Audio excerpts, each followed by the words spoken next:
straight. Interesting.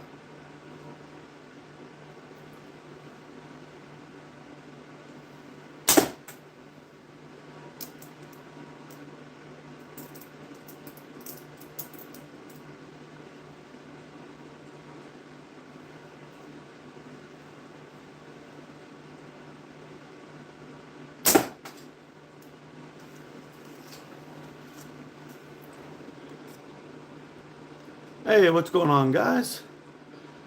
Al, Lone Wolf, long time no see, buddy.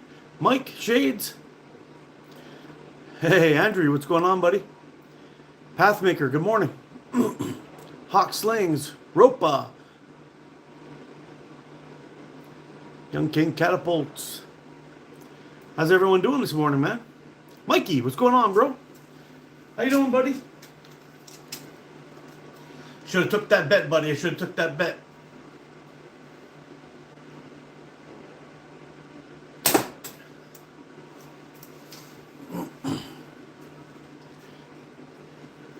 Yeah, so got some sling mail from Prime Fork this week. I want to give you guys a quick look and see what's up. We're gonna take our first shots with 2 different slings this morning. It's gonna be kind of fun. Ooh. I also brought out a couple of a nice old one I haven't shot in a while. Plus the old Avro should be a little bit of fun. And we got a nice cup of coffee going, and got a belly full of breakfast, and I'm feeling good this morning. Got a little bit of news also to talk about. That loss hurt my soul. Yeah, I know. Team Canada rolling into Boston, dragging their nutsacks across every beak of the bald eagles in the United States. Must have been rough, Mikey. Must have been rough.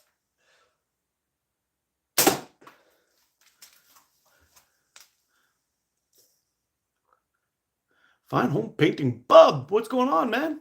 How you doing?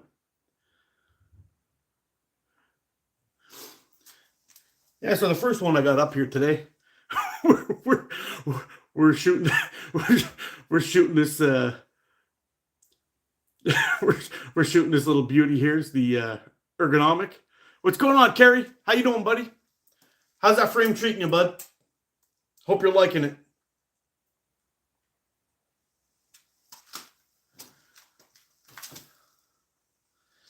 Yeah, we got the Dankung ergonomic going. I bought this guy a long time ago, and I very rarely shoot it, but I really do quite like it, and it's quite comfortable.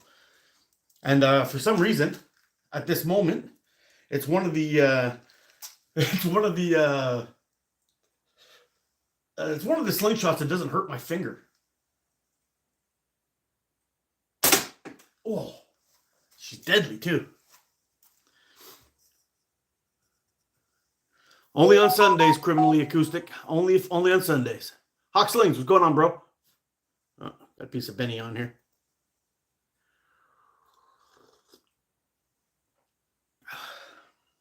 Oh, that's good. Kyle, how you doing, bro? Rick, what's up? Yeah, since we got Andrew in the chat here, I'll show you what he sent me. Maybe we'll switch on over to one of these guys right away. So I guess the first one we'll try out. This one's called the Gecko. A little bit of a greasy finger mark on there, but look at that. This one's the Gecko. The Gecko. Take a couple of shots with it, see how it goes. I'll tell you what, this frame feels really, really nice. It's got a nice hold to it. Feels really comfortable.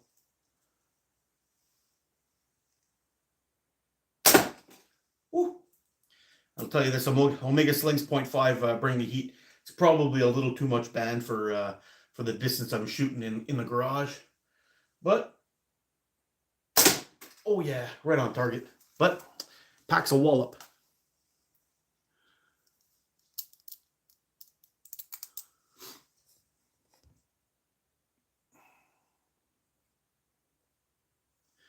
Wrist rocket. Don't shoot those anymore. We're into these more high performance little jobbers like this. And look at that. Fit and finish on this thing is pretty much perfection. Actually, it is perfection. I can't feel anything anywhere at all. It feels like it's made out of one piece. And if I'm correct, it looks like it's a 1, 2, 3, 4, 5 layer. That's what it looks like to me. And it's absolutely flawless. Great work. What's around my neck? This is my lanyard that gets made by Squatch Slings. And Leon, my boy Leon, makes these. And I got a whole bunch of them in a trade. So as I'm letting some slingshots go, and I make some slingshots and I sell them off, for the next 10 of them at least, they'll be going out with these things, these lanyard kits in them. Nice. Yep, it's just a magnet I've attached to the bottom of it.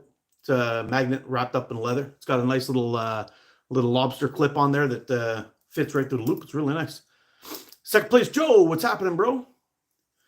Yeah, I like having it like that than always digging into a pocket or in here. It comes a little gets a little annoying after some time. So I attach that thing to it. Oh yeah, the gecko for the win. I'm telling you that. Took a couple of shots with it the other night, but it was dark outside already, and I was basically firing them off into the dark in the middle of a snowstorm with minus 15 weather. So it was kind of rough to get on target with it. But in here, we're doing quite all right.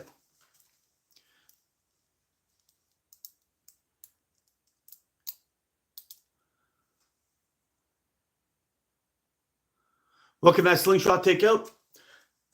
Depending on your setup, probably just about everything that's knee high or under. So I've even had some guys in the slingshot forums talk about hunting and actually dropping coyotes with them, but that was long draw with really heavy ammo. But for the most part, it's rabbits, squirrels, and many types of birds.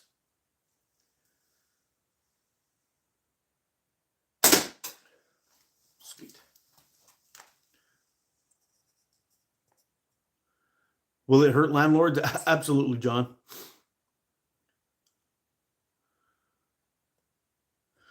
What slingshot is the best on the market? There's no such thing, dude. Really, slingshots are kind of like shoes. You got to find the ones that fit you best and they'll make you run the fastest.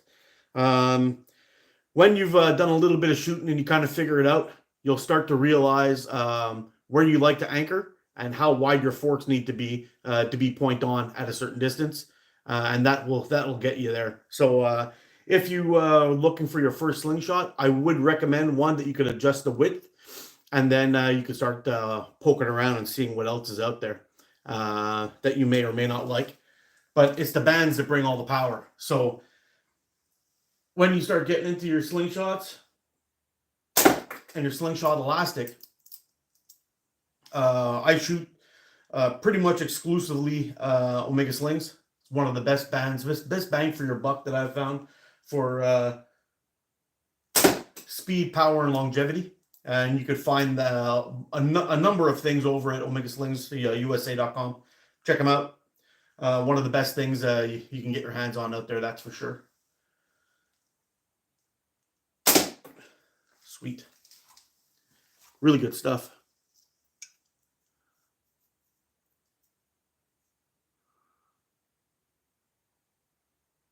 Can't really tell like that, Flash. Yeah, well, they seem to slide in real quick.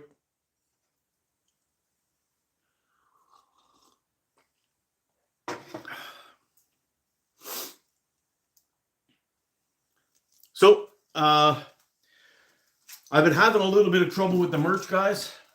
Just to let you know, I've been trying to get a hoodie in, an ATO hoodie in for about 4 months now. They told me they were going to expedite it because it's been taking so long. I agreed to wait a little longer. Another month and a half has passed. Still no news.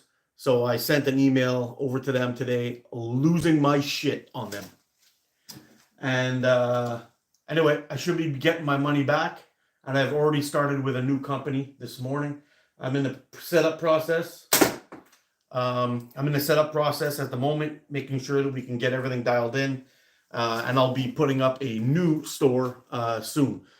That said, if you guys want to get any of the retro stuff, the old ATO logo and all that stuff, I would definitely head on over there and place your order now, because I don't think I'll be going with that with the new store once I get it set up. And we'll go from there. But I'm really disappointed and annoyed that I can't even get samples in to show you guys what I got coming. So I had a bunch of stuff prepared, water bottles, phone cases, all kinds of stuff. I have it all on order, and it's been on order for a long time. The water bottle was supposed to arrive on Friday. It hasn't even begun processing yet, so fuck them. Fuck Spring. Teespring, fuck them. Useless. But I will be going with another company. I've had it with them. I'm done. So it may take me a little bit while to get everything set up and ready to go. But yeah, once I get everything set back up again, it should be good to go. Merch is a nightmare. Yeah, it is, man. It really is. And I'm very disappointed in how they've prepared things. I placed my order before the actually, it might even be longer than 4 months. I placed the order before Canada Post went on strike, and it was already late then. And then they went on strike, and then this, and they had some excuse about them losing one of their companies that do the shirts for them, and they're back ordered, and they found a new one, but it's taking long, and we're gonna make it happen. Don't worry. And here we are again today. Still no hoodie. Still no hoodie, and absolutely no more patience. So I let them have it this morning. I basically told them that if my shirt doesn't deliver by Friday, I'm fucking canceling everything. So we'll see. we'll see what goes on. But I told them I wasn't going to be nice about it either. Make sure everybody knows that Spring's full of shit. Hey, what's up, Bazzy? Hope everyone's doing good. Leon, Jarek, Lily.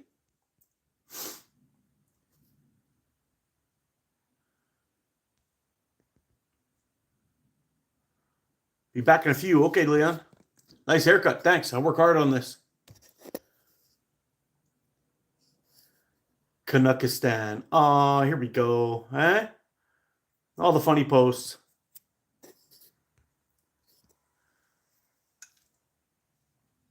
All right, let's pull out the other one. We got this one going on here.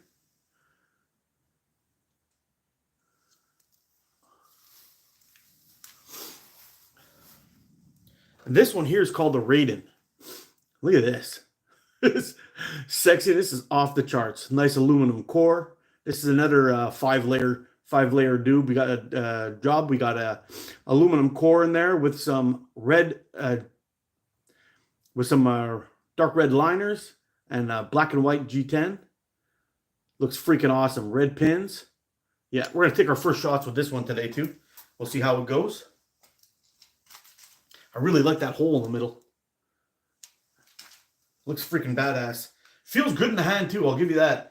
Andre has got a very, very good. He really dials in his handles. As long as whenever you're trying to get one made, you mention to him that you got a big old mitt on you, and he'll make it a little extra long for you. And man, I'll tell you, it really, really feels good. Ooh.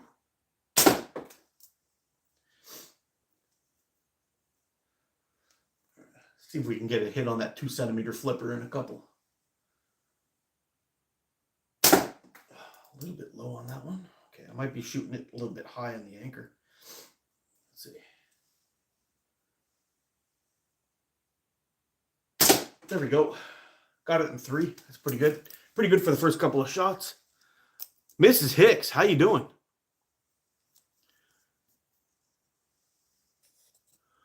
Why do I shoot heavy slingshots better than light ones? You mean heavy as in weight of the slingshot itself, or heavy as the bands? Some feel, in my opinion, I do like a little bit of weight to my slingshots. I find it does keep my hand a little bit more steady.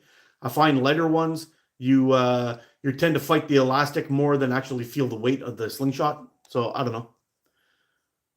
Hey Mo, what's going on, bro? We are good. I am doing good. We got a little bit of a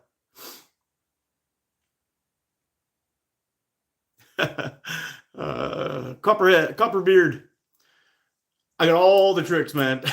head on over to my channel, check out my playlist. I got all kinds of interesting stuff there. And just to show you something, okay, this is made by Squatch Slings. He was in the chat just a minute ago, but you see how he sets these things up?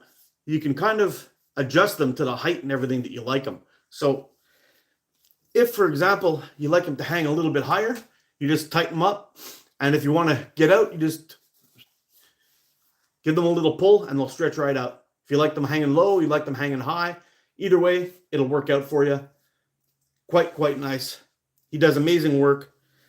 He's got this cool helix twist to it. Also very, very nice. He does some wrist line. Hold on, I'll show you.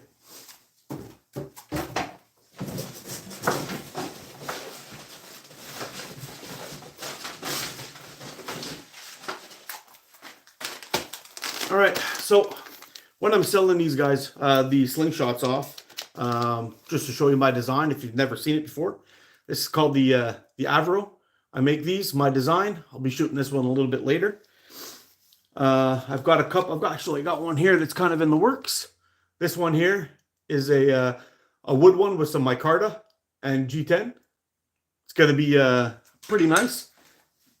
And where did this other one go? I got this one is almost there. This one's going to be beauty. It's carbon fiber with toxic green. We're going to sand all this guys up. We still got a lot of work to do on this one, but we're getting close. We're sand it all up, clean it all up, and it'll be ready to go. This one will be a wrap and tuck. Feels great in the hand already, and I can't wait to get this into the hands of the dude that bought it. It's going to be sweet, but I just got some band grooves to cut in this one, and then it's a whole shit ton of wet sanding just to get this guy all dialed in. But this one's gonna be an absolute beauty. Look at that. And I love toxic green. I've got this one here. We've got some jade. I'm getting carried away. Hold on. The whole purpose of bringing this out here was to show you these kits that I'm giving away inside of my slingshots. When I raffle them off. He's got a wrist lanyard. So it's adjustable. The little helix will slide up and down. You pop that through the loop and you're good to go. We've got another one of those. It doesn't come with the magnet, so you'd have to find a magnet on your own. It also comes with a wrap and tuck tool. Comes with a Squatch sticker from Squatch Creations. My buddy Leon who made these things. And it'll also come with an ATO sticker as well. I just haven't put it into these ones yet. And a card from Mr. Leon. So it'll be pretty badass. It's a nice little kit that'll be going with my premium line of slingshots when they go out. And that's anything more than 3 layers. Anything more than 3 layers, depending on the materials, I guess. The more expensive they are. The more I'll be sending with them. So it'll be pretty cool. What's up, Rex? Uncle Love from South India. What's going on? Nothing.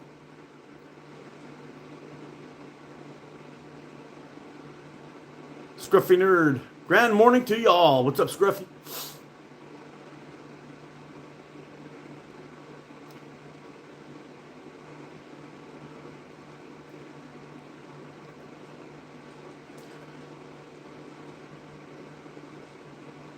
Bush underwear.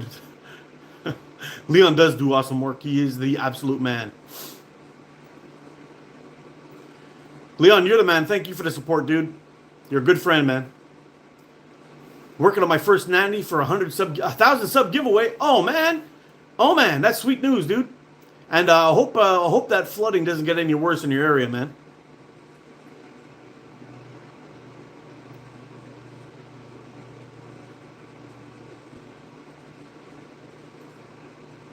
Looks like I'm far behind here. We're getting some good numbers. Well, we were getting some good numbers. We had people popping in and out, which is always nice.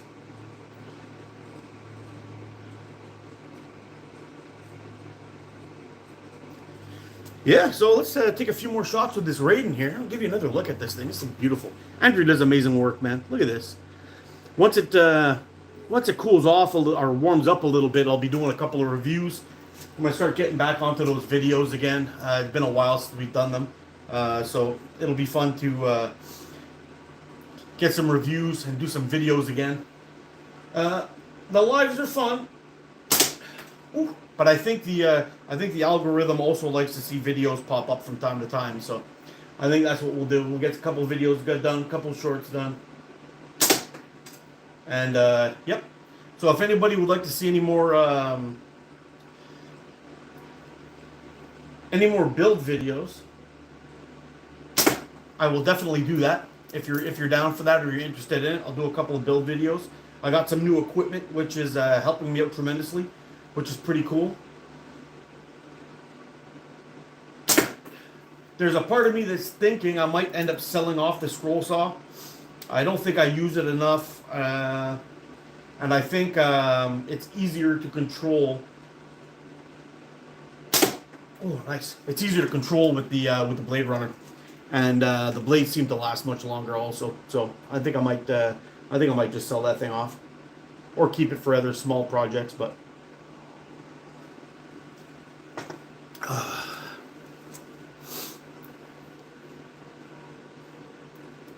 Hey, Chuck and Steel, what's going on?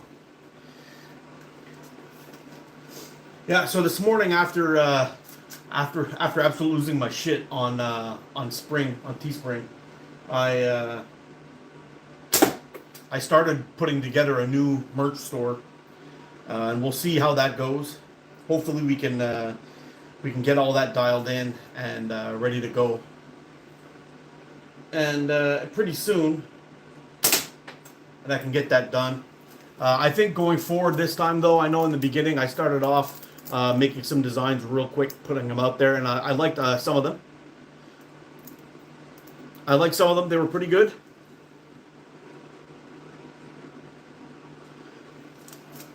It was some of them were pretty good, and some of them I was kind of disappointed in some of the quality on some things, and anyway, I think what we'll do is going forward, when I'm designing a T-shirt or anything like that, I think I might even just send the thing to Fiverr and have them enhance it all, and then have a really, really good. I really like this frame, and have them modify it and get that quality level up even higher, and then I'll be able to really dial in those things and get a higher quality product out, which would be pretty nice, I think. Oh yeah.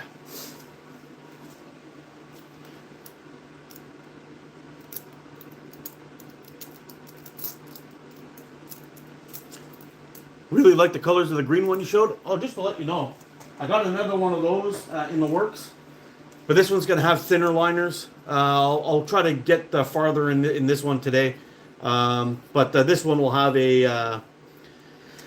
This one is going to have a. What do you call it? Help me out here.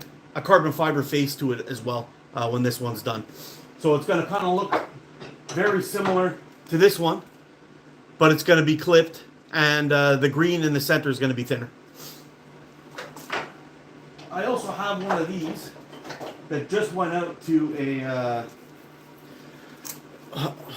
I had one of these just go out to a client.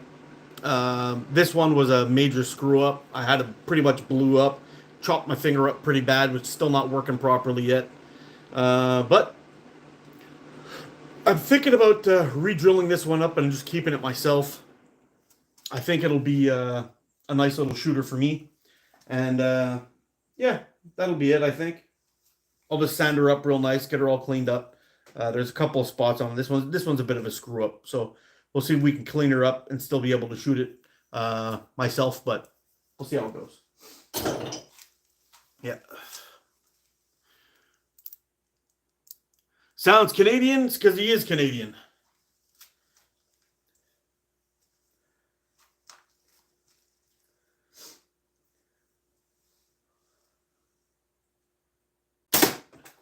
Yeah. Crunch, what's happening, man? Long time no see. I hope you're doing well. I live in Sweden. How you doing, Patty?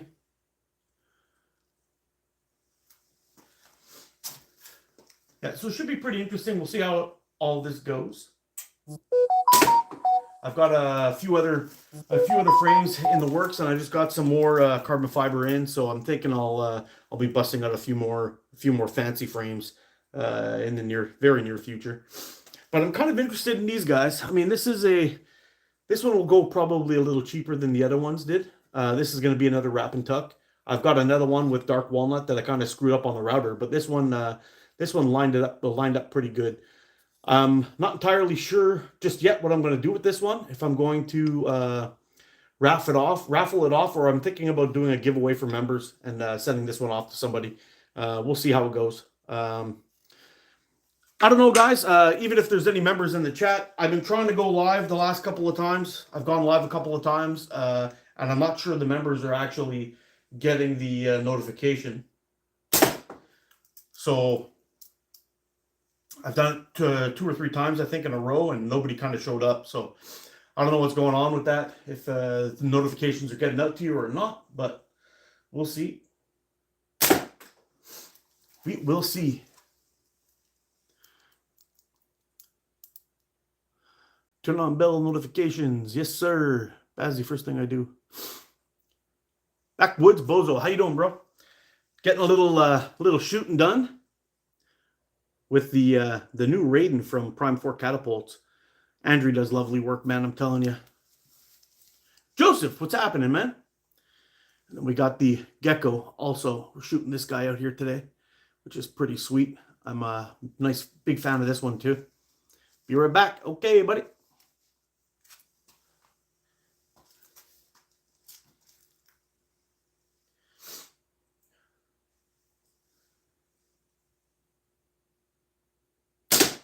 Yeah, I kind of felt bad. I got the when I did the raffle last time, I got the first one out. I got 2 of them out actually, pretty quick or reasonably quick, but we got hammered with snow. It was terrible. We had 30 centimeters come down, 30, 35 centimeters they were calling for, but it turned out to be more like 45. Then we had 2 days of cleanup, and then we got smashed again with another 40-something centimeters of snow.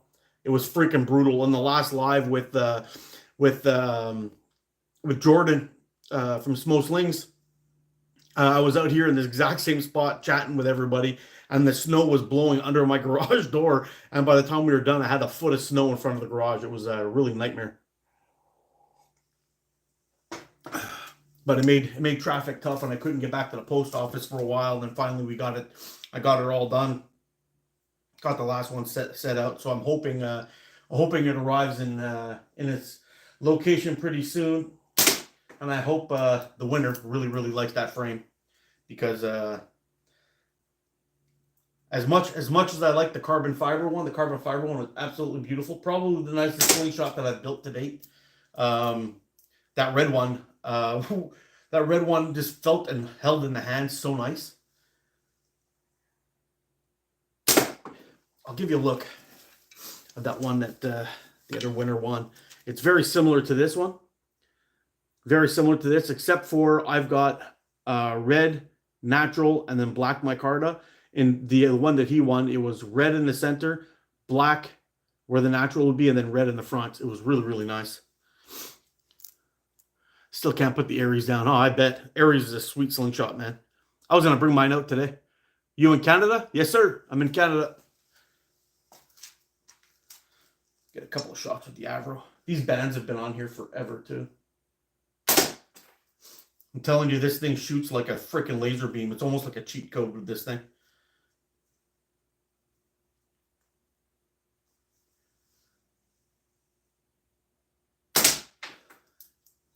Brutal. Brutal.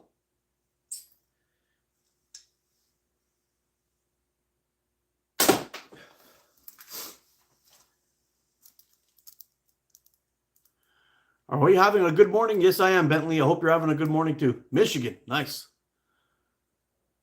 Hard not to be stuck on the areas. Yeah, I know. I know. I'm still waiting for some materials to come in, Mikey. I've got your copper core coming. I've got I need to get some white liners in and some copper pins. I'm just waiting for the copper pins before I start cutting everything up. But I think you're gonna like it. It'll be pretty nice as it comes in. I'm planning on doing a split front for both you and Chuckin'. So we'll see how they look. I have to fix that target kind of off to the side. Is the Blue Bastard still around? The Blue Bastard's in the works. The Blue Bastard is in the works. It's just time is so limited, man. By the time I get home from work on what day is it? Tuesday, Monday, Tuesday, Wednesday, Thursday, Friday nights I have off, and Saturday I'm driving my kid to work. So sometimes I do some things, sometimes I don't. It all depends on what kind of time I have during the week. It's usually Sundays where I really get the bulk of my stuff done. So we'll see how all this goes, but as for today, my goals are to get that wood one sanded up, get this one band grooves and sanded up, get this guy routed all the way around, and get the clips shaped off for this one. I think I'm just going to go micarta clips on this one. It'll be pretty nice. Bison and jade. And then it'll be shaping and drilling, and hopefully I don't chop my finger off like I did last time. But it'll be pretty good.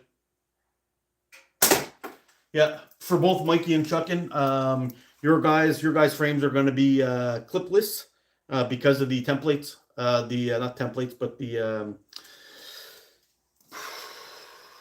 help me out here. Because of the cores, I'll be going wrap and tuck on those. Hope you guys don't mind.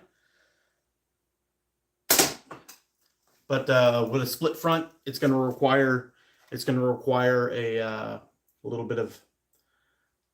It would require too many pins, so I'm hoping we can get through it with just the maker's mark.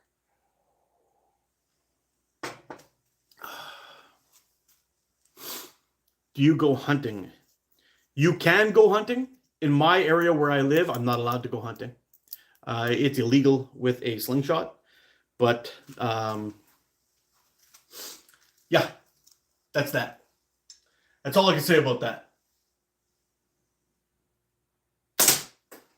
Yeah, so, man, I freaking love this slingshot. And it was kind of like by surprise too, guys, I got to tell you, because I kind of screwed up on the back. You see how the holes are kind of not even, but they look even in the front. Yeah, but man, it shoots nice. Would I like to go hunting? Yes, I would. 100% I would. But I've got to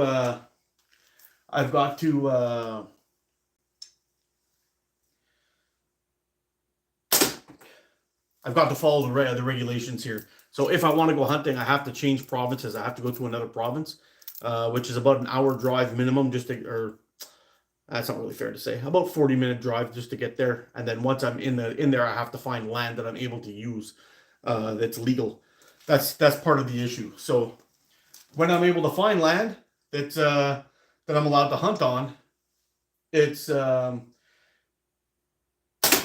makes it a little difficult. I have to leave here like 2-3 o'clock in the morning, drive to where I gotta go, get to the spot where I want to set up, sit there, be quiet, wait, and then start start walking when the sun starts to come up. I could start walking and looking around and seeing what critters are moving around.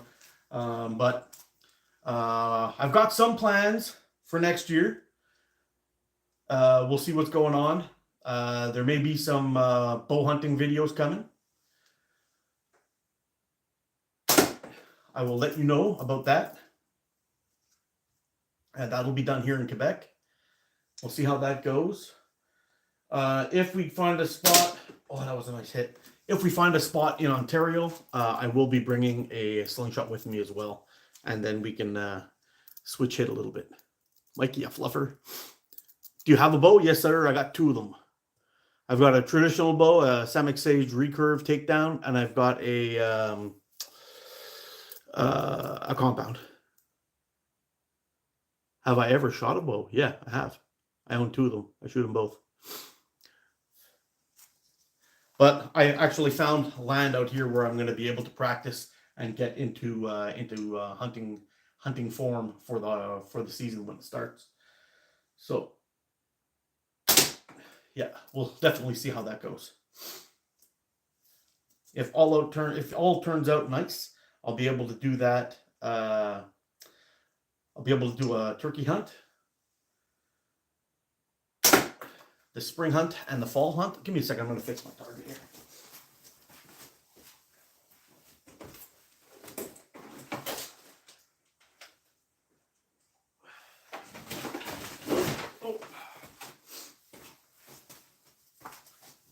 Yeah, and then it would be really, really nice. I got a buddy of mine that we're talking about possibly going to do some deer hunting this year.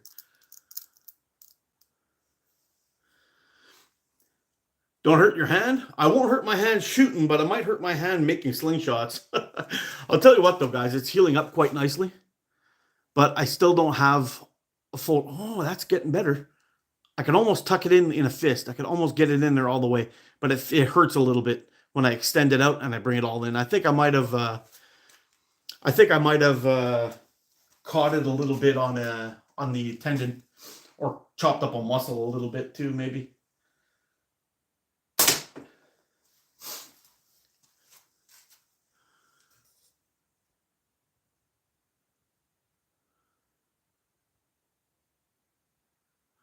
I competed IBO with my bow, but had a shoulder caused me to... oh, no, that sucks.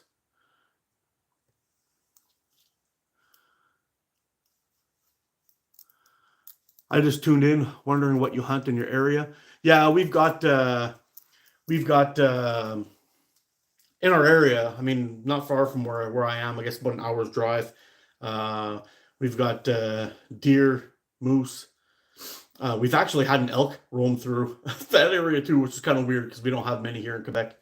But I got deer, moose, bear, and then all the birds and small game you can imagine. Really, there's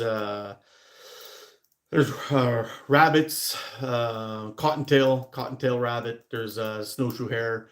There's a list of fur-bearing animals like fox and marten and lynx and bobcat and man, we got just about everything up here. It's crazy. Wolf, coyote. Pretty much what I'm interested in hunting though is just deer. Moose would be actually perfect because I like moose better than deer, flavor wise. But moose, deer, and turkey, partridge, and rabbit.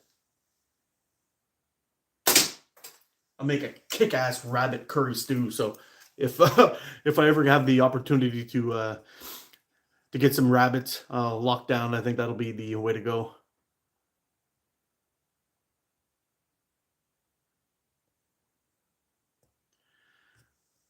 Archery for Bunny is really fun. Oh yeah, it sure is. And I was messing around a little bit with different points. I had a couple of thumper tips that we were putting on there, but I switched to judo points. I kind of like the little prongs that stick out, although the aim is a little bit it's a little less reliable, I guess. But if you miss, it tends to grab the ground and flip your arrow up so you can see it where it lands.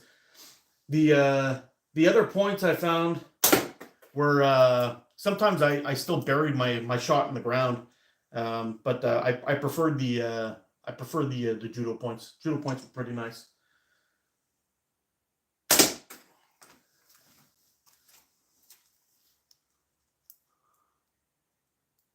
Happy birthday! Not telling whose birthday is it, but you're not going to tell me. But if I was able to hunt, here in Quebec with just slingshots, I would be shooting slingshots pretty much all the time. Hunting for rabbit and grouse, not a problem. I would do that all the time. It's actually illegal to hunt squirrel here too. We're not allowed. They don't allow it because squirrel tends to spread the trees, is what the excuse was that I got.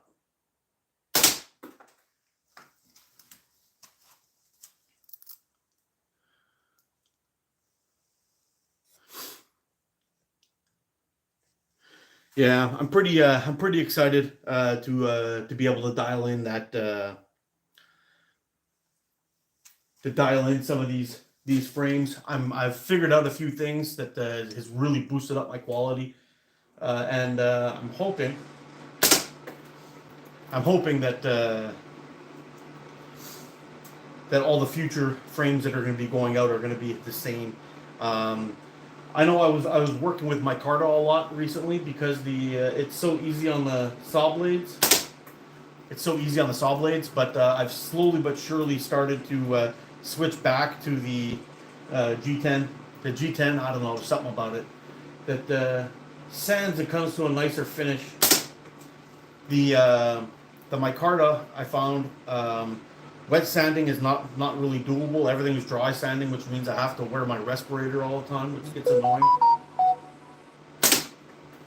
But man, I gotta tell you, while I'm on this little ramble here, those little spanky monkey flippers are tough as fuck. In my last 3 lives, I've probably hit those things about 200 to 300 times. And probably at least 100 times per show. It's taken it over and over and over again. I'm shooting pretty hot bands. We're going about 300 feet per second. I've got about 23 feet before I'm making impact. I'm flipping that thing around. It's fucking screaming at me, and it's still holding on. At one point, it looked like I had a little crack going on, but it hung in there. And those little spanky monkey things are pretty damn good.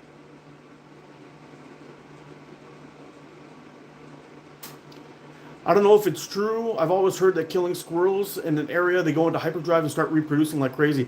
I don't know about squirrels, but I've heard about that with coyotes. A lot of the places where they do big culls of coyotes, they start doing like a roll call, and if they're not getting any answers back, they just start fucking and producing puppies like crazy. And yeah, so I think I don't really know if it's better to take them out or to just leave them be and let natural selection get them. I really don't know. But I've heard that about coyotes. I have not heard about that with squirrel, but it could be true. Edward Nix. Let me explain to you what I do. Anchor point, arm goes out. What I use is the very, very top corner of my slingshot. Right up there, that's what I use. And I do find the sharper the corner, the better. I don't like frames with sights on them or anything like that. I've found that over longer distances, it just hides and covers your target, and that causes a problem for me. So yeah. Yeah, I don't like that. But I really do like a very sharp corner like I have on this Avro, which is why I designed it the way I did. And right now, just to give you an idea, I'm shooting a target that's about the size of my thumbnail from across the garage. And I'm hitting it pretty much probably somewhere around 70% of the time. I'm getting a good whack on it. When you really hear the crack come across the garage, it's because I'm hitting it right dead center. That was a miss.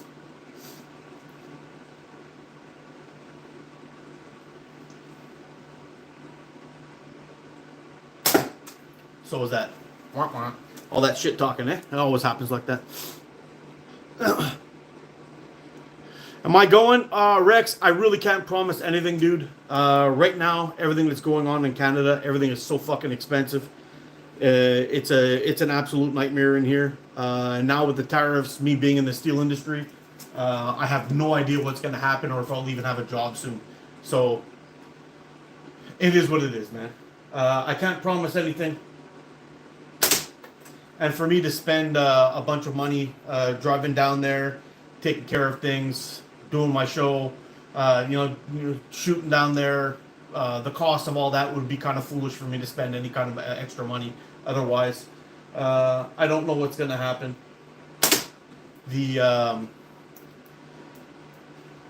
All we've seen since Trump got into power and they started talking about the tariffs and everything, all of our prices are going up even more. We got this new fucking clown that's running our government. That's going to be that looks like he's going to win the Liberal government, and he's talking about removing the carbon tax that they're doing and then hitting the companies with it with another one. And it's not going to be on the consumer base like it is now. He's full of shit. Everything always transfers down to the consumer. So I really, really don't know what's going on.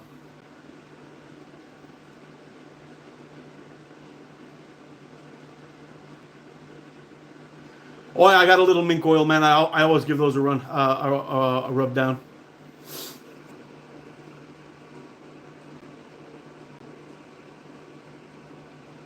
Hey, Speed Kites Falcon, how you doing, buddy?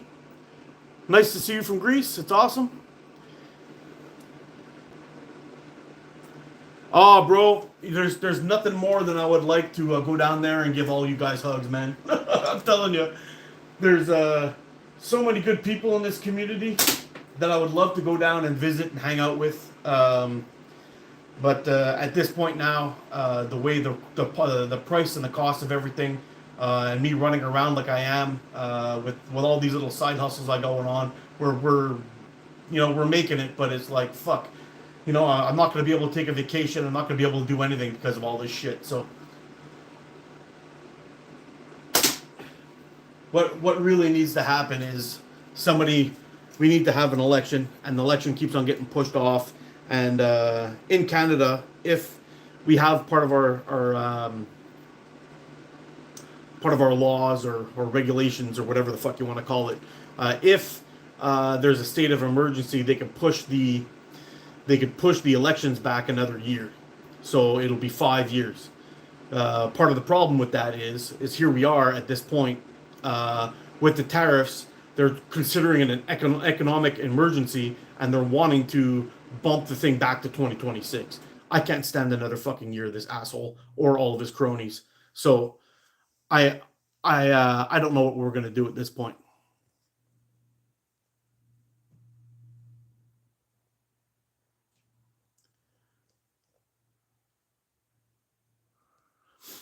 Anyway, we'll see what everything that happens, how we get everything going. But it's gonna be rough, man. It's gonna be rough.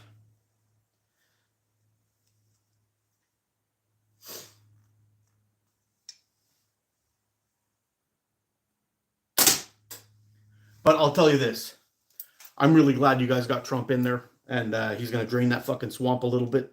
And I'm hoping that if we have an election, we get Pierre Poilievre in here, who's seems to be a good guy. I mean, they all seem like good guys in the beginning, but we'll see what happens. But I'm hoping that that happens, and if they can get him in there, we can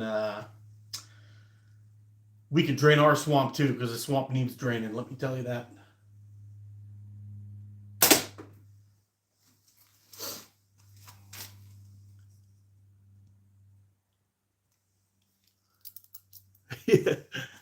Yeah, it would be totally sweet if I can get down there, but we'll see how it goes. Got some shit I got to take care of real quick, but we'll see how it goes. If that works out, man, I would love to come down there and hang out with you dudes. How does everything work with that anyway for the registration and all that stuff? I guess I'll just drive down there, or maybe rent a car and drive down there, so I don't put any more kilometers on my car. But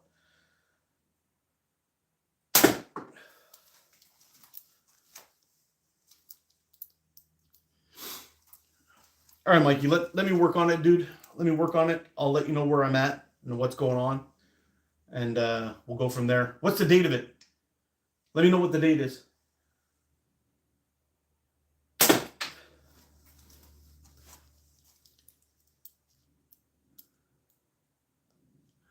Yeah, I know, Gary. You guys absolutely know. You guys absolutely know what we're going through because you were going through it too. We were just a year behind you, and I think we've got part of the issue that we have here is a lot of our sitting government's cabinet was actually WEF members, and the new guy that our prime minister has stepped down. Kind of, he's still running the thing while they're trying to pick a new leader, but the guy that they're really pushing is really high up in the WEF. So imagine that. It's a fucking global takeover these guys are trying. And nobody's really talking about it.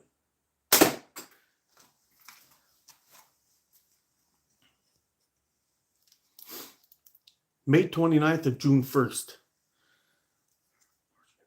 3 months. Okay, Mikey, we're going to talk about this, okay, buddy?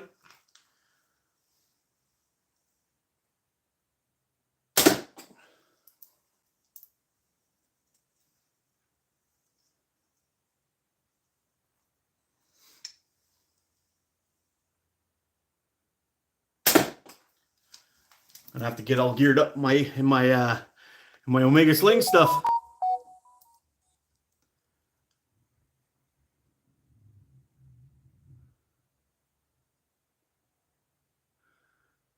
"51st state, get your freedom." Yeah, you know, no offense, guys. As much as I love you guys in the U.S., I'm a Canadian guy, and just as patriotic as you guys are of your country, I am of mine. And I would prefer that Canada keep being Canada, and us get back to Canada and the United States get back to the team that they were back when I was a kid. When I used to have a property down in the States, we used to go down there every freaking weekend. It was pretty much like we were just driving down the road and hanging out with our neighbors. And I would really love it if it got back to that way. I don't see that happening, but it would be really sweet if we could. But I'll say this, it wouldn't be the end of the world if that did happen. And if it was a choice between the Liberals getting in one more time and becoming the 51st state, I'm all in.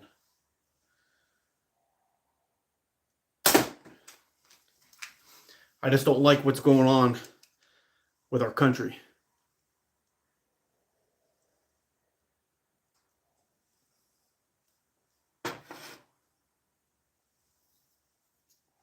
That's just pressure ATO so much he can't refuse. He's too funny.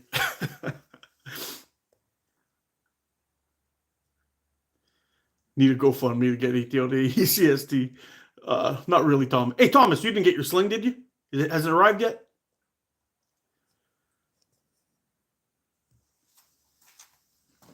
I haven't checked the tracking, but Thomas got the other one that kind of looks like this, but it has the black and black and red. Oh, not yet? Okay. Is it close? You want some hot? I'll bring some hot. Don't worry.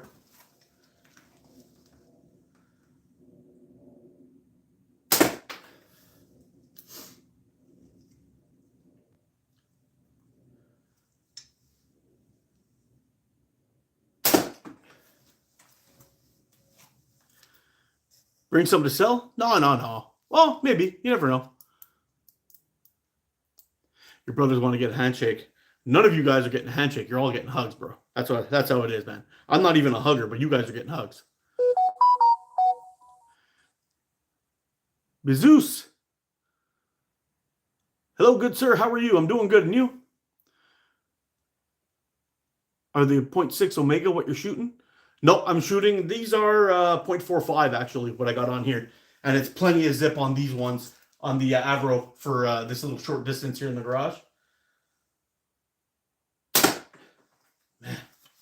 The other two, these guys, let's give these guys a couple shots. These ones I've got the 0.5 on there, and they're nice.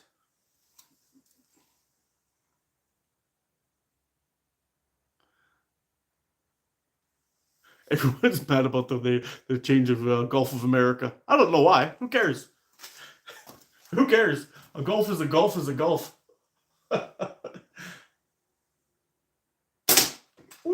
Yeah, you hear the difference? The 0.5 Omega Slings really, really hits hard when it's warm. Oh yeah. I'm gonna have to get some mink oil onto that thing though. I got both mink oil and Dove and wax. Both of them are pretty good for leather. That's 3 in a row. Beating the shit out of that thing. This Raiden is pretty nice, man. I don't know how new of a that's 4 in a row. I don't know how new this this model is from Prime Fork, but man, it's holds really nice. That's 5. Let's keep on going till we miss.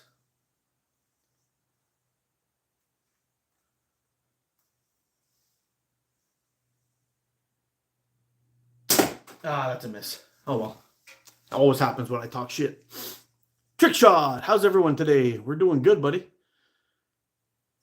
Premium white Omega is the shit. Boom, right there, 0.5. All kinds of zip on that.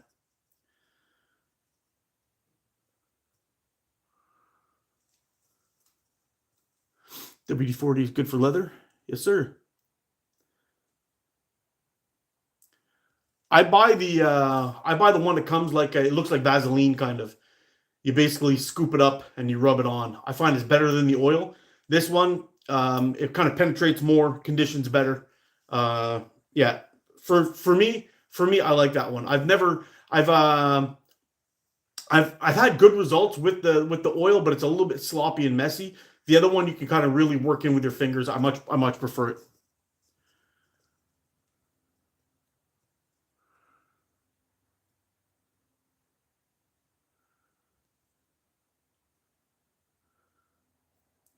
Owen, what's up? Shout out to Owen. Hit that like button for me, bro.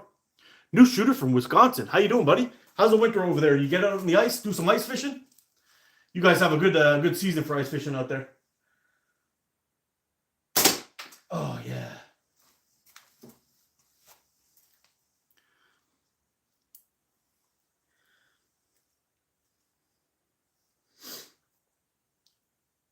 Gary, if you're really new and you need some tips and tricks on all things slings, from band setups to technique and shooting, and if you're a short draw shooter, I've got a lot of good videos for you in my playlist called Quick Tips. I think you'll like it. You'll probably find something there useful.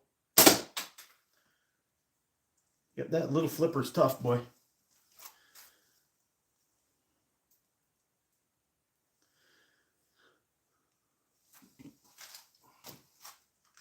Yeah, so I'm kind of looking forward to oh, that was a miss. That would be so freaking cool to get down there, man. I would freaking love that. Get down there, eat some steaks, shoot some slings. On it already. Awesome, dude.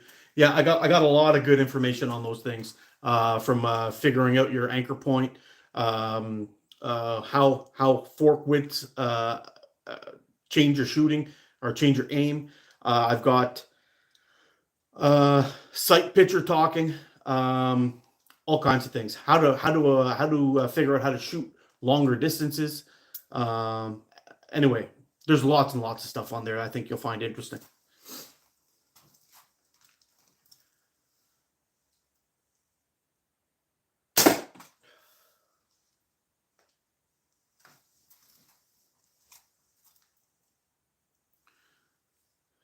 Me too, Rex. Me too, buddy. I hope I can make it. I really do. There's a lot that'll have to go into it. My vacation restarts. My vacation restarts in May. So if I'm able to get the time off of work, will be good. And if I get my passport in time, everything is good, and I can scrounge up some cash. I think I can make it happen, but we'll see. on it already. Yeah, that's a good tip, Thomas. That's a lot of times what I do, especially with my boots. I used to take my old leather boots and I would stick them on my boot dryer, and I'd turn them upside down, throw them in there, and it would blast some hot air inside of it, and it would warm up the leather really, really nice, and make sure everything is really dry. And then when you start rubbing that stuff in, it just sucks right in, and it really makes a big difference. Really does. Okay, I'm going to head on down there and reload a little bit. I'll be right back.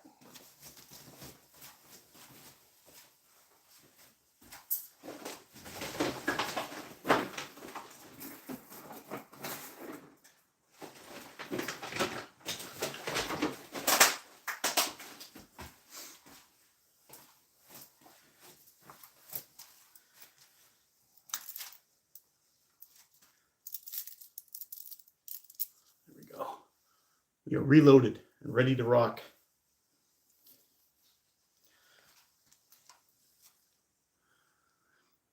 At ECST, are you guys able to camp on site?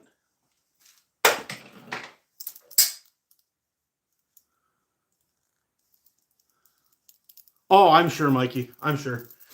And if you're able to camp on site, I'll just bring my backpack and my hammock. I don't really care where I sleep. I'm used to dealing with bears and shit, so a little coyote or a dog or something like that, I'm not really worried about at all. So we can make that happen, that's for sure.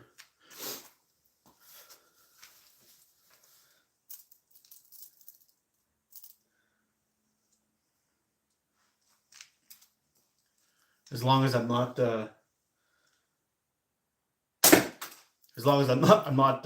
sleeping with food in my hammock, I really don't care. It's not going to bother me at all. Nothing's going to bother me. So if I could camp right on site, I'm perfect. Just like that. Just give me 2 trees and I'm down.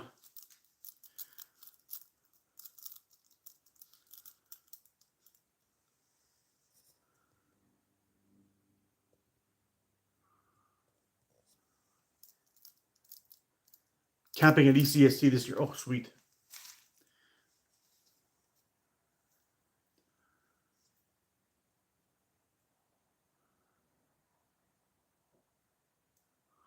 Lots of West Coast guys missing out on all these East Coast tournaments. Yeah.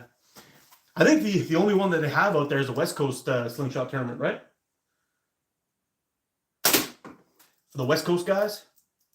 And I guess the HHST tournament is more of a... it's more of a central, I guess. It's Ohio, I think, right?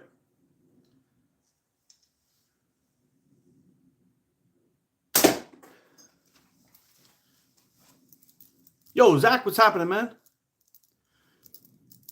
Yeah, could be pretty interesting.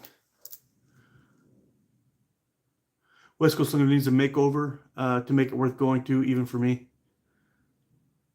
Huh. Hey, Andrew, what's happening, bro? In the basement shooting cardboard box, 68 years young. Yes, sir. Keep at it, man. I've got a tiny little catch box up on the wall, or up on a rack across the garage that I'm just plinking at. But I've got the tiniest little target I can shoot at possible, which is, well, not possible, but hold on.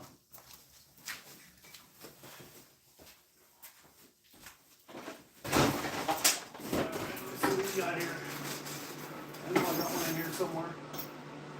That's even smaller.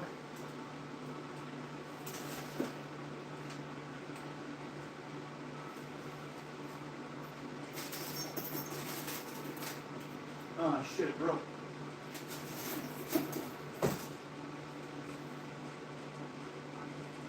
Alright, let's move this up.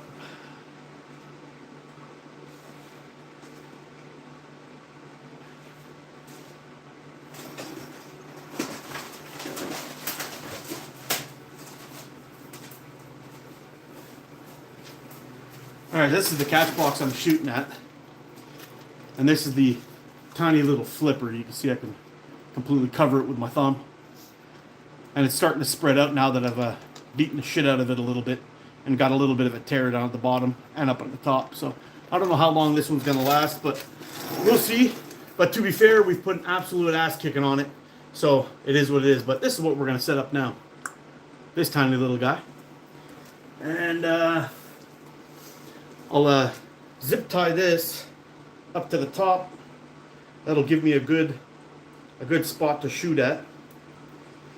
Got these big old zip ties here. But I can give that a couple of whacks. We'll see how long that'll last. And shooting that tiny little target will be fun. A little tighter. There we go. Just gotta cut that shit off. And we'll be good to go. See? That'll be a fun target. And this is even smaller. Even smaller. You can probably see my thumbnail in behind it. But I'm gonna go cut this off, stick this guy down there, and we'll shoot at it.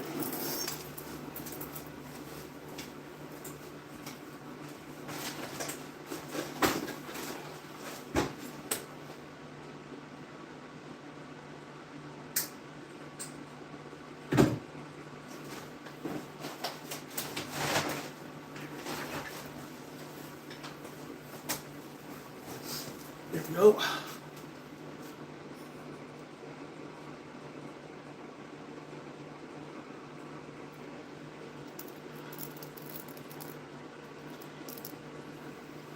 All right, let's see if we can get a little hit on that tiny little guy.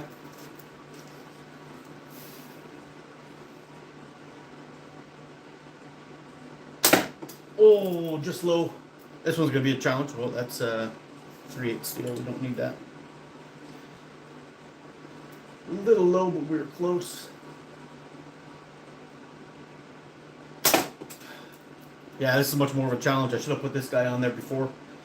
It's about half the size of that other flipper, so. Oh, yeah.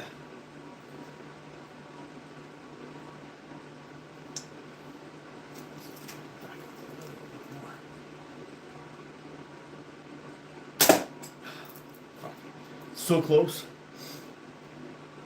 All right, we're gonna get it now. There it is. Yeah, sweet deal. That thing's fun. That thing's fun. Just like the squirrel balls. Whoop.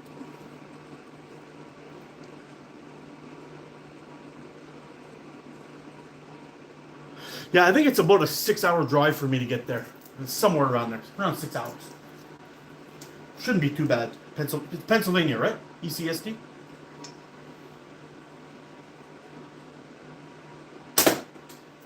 Touch.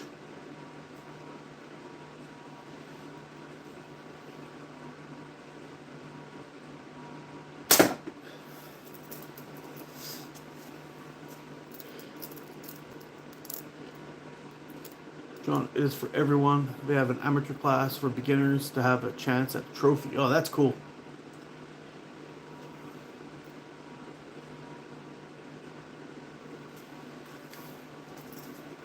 I mean, even still, if you're out there just having fun, I don't think it really matters. That's what it's all about anyway. Just get out there and have a good time.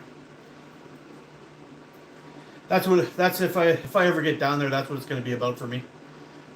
Whether I shoot like a star or not, I don't really care. It's more about having fun with my buds and getting to meet in person some of the guys that I've grown to fucking love out here. That's for sure. Guys and gals.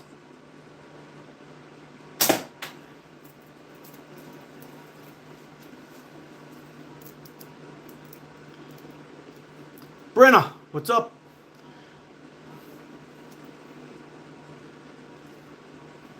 So how does it work for you guys going down there? How much ammo are you bringing with you? Are you bringing like a good like 2,000-3,000 shots, or do you need more than that? You think?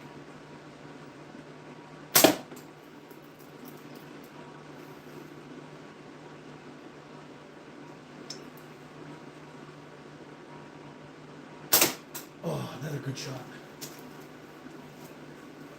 What's up, Knuckle?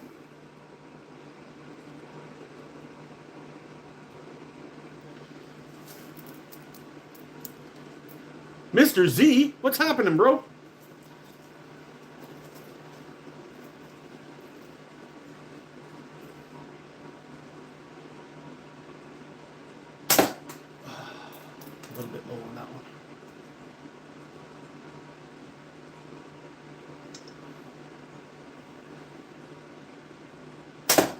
There's a hit. Oh, that yellow thing's fun, man. What am I shooting right now? I am shooting my ATO Avro. This is what I'm shooting. Probably my best shooting frame, if I'm being completely honest. Very... Hey, Mr. Z. Thank you, sir. Your support is freaking awesome. Yeah, it'll be pretty interesting to see how all this goes. The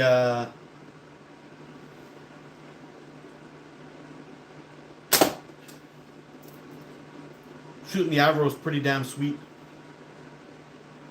I do some really damn good shooting with it. There's another hit. Yeah, for those of you, I don't know if hey Mikey, are those squirrel balls still available on your channel, on your site? There's another hit. When you get shooting a little bit with the you know, when you're shooting these squirrel balls and things. Oh, it's hard to hit that one on the wiggle. It really gets you dialed in. Gotta roll later, guys. Later, Rex. You're the man, dude. You are the man. Yeah, so it'll be pretty interesting today. See if we can get some of these frames all done up, finished, looking pretty. I can get the another good whack. At least at the bare minimum, I'll be able to get one of them out this week, and possibly two. The other ones are going to go up for a raffle. I've got that nice little wrap and tuck one. That's for that'll be going up for members, and the second one, the other wrap and tuck one, will be going out to the out to England somewhere. Wink, wink. Hopefully next week. But then I do have that Jade and Bison Brown that'll be going up for raffle. No more knives at Omega? Not for the moment. Yeah, that sucks, dude. That really sucks that they pulled that shit on you. Another good hit. This is sweet. Yeah, I'm hoping once I get my my merch store fixed and up and running on Spreadshirt, because Spring's just not working, and I'll see if I can get the maybe I'll bring back the shirts and the hats for the retro maple leaf, if anybody's down with that, or if they want to get their hands on that. I know Andy Lowe likes his hat like that, so we'll see. But yeah, it's a little frustrating that all this is happening. Ooh, a knife raffle, huh? Sweet. I love my little hitchhiker. That thing's freaking badass, dude. Actually, believe it or not, the next time I go on one of my expeditions, that little fucker's coming with me, and I'm going to be using that as my cutting tool for the whole trip. Sounds crazy, but I just need something that's going to cut. I don't need something that's going to be all my tools.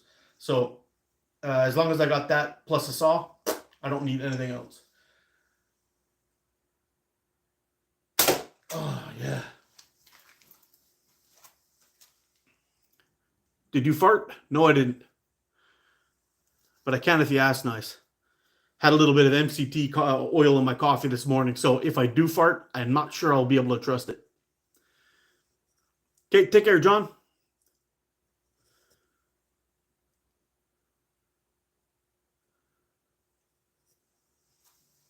Bust one out. I'm afraid if I do, I might have to stop this live, bro.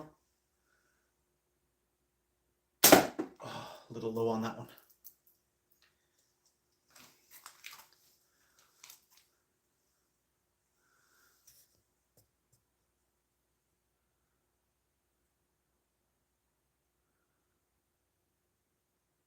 Long range pew-pews. What ammo do you use for warming up or hunting? I'm not into long range pew-pews. I'm a slingshot guy. Silent but deadlies are for the non-confident type folk. That's right. Yeah, you got to do the one cheek sneak. It's going to let that slip right out. Otherwise, you're going to be shitting yourself. There we go.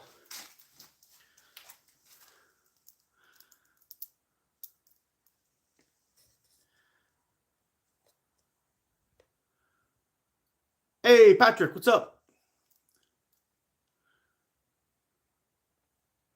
I'm in agreement. I mean, 30 to 40 meters. 30 to 40 meters, we're talking about a slingshot? If we're talking slingshots, 30 to 40 meters, I would just use the ammo that I'm shooting all the time. And that would be that. But if we're talking pew-pews, 30 to 45 meters is not very far.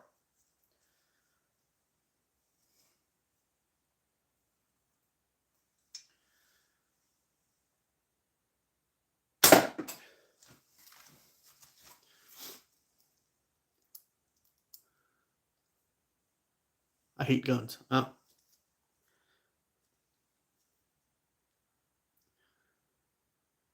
No guns, no guns. Okay, no guns.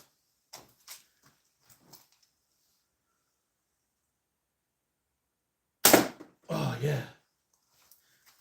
I got to tell you, for those of you guys who may or may not have missed the live last week with Jordan over at Smo Slings, I had a great co-live with him. I really enjoyed it. There was lots of good information in there, and if you haven't seen it, you should head on over to his to that live after this one and check it out. It was a really good conversation, and the 3 hours or 3 hours and 20 minutes or so that we were on flew by like that. It was crazy how fast that flew by. Oh yeah, and I'm thinking today, if I've got some time after I've done a little bit of work in here, I'm gonna go out and snow blow a path to the catch box, so I'll be able to do some shooting outside. Right now, the snow in the backyard is well above my knee. Very difficult to walk in. To get all that snow gone, it'll take a couple of hours to do 2 or 3 strips of that distance, because it's well above the capacity of the snowblower.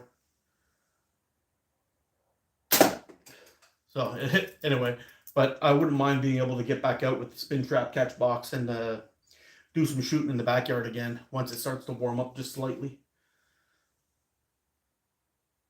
There we go. But once that snow compacts, it won't be so bad. I'll be able to walk along the top of it instead of sinking in all the time.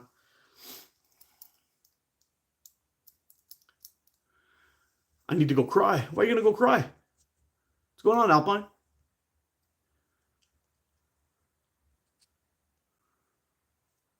What are you scared about?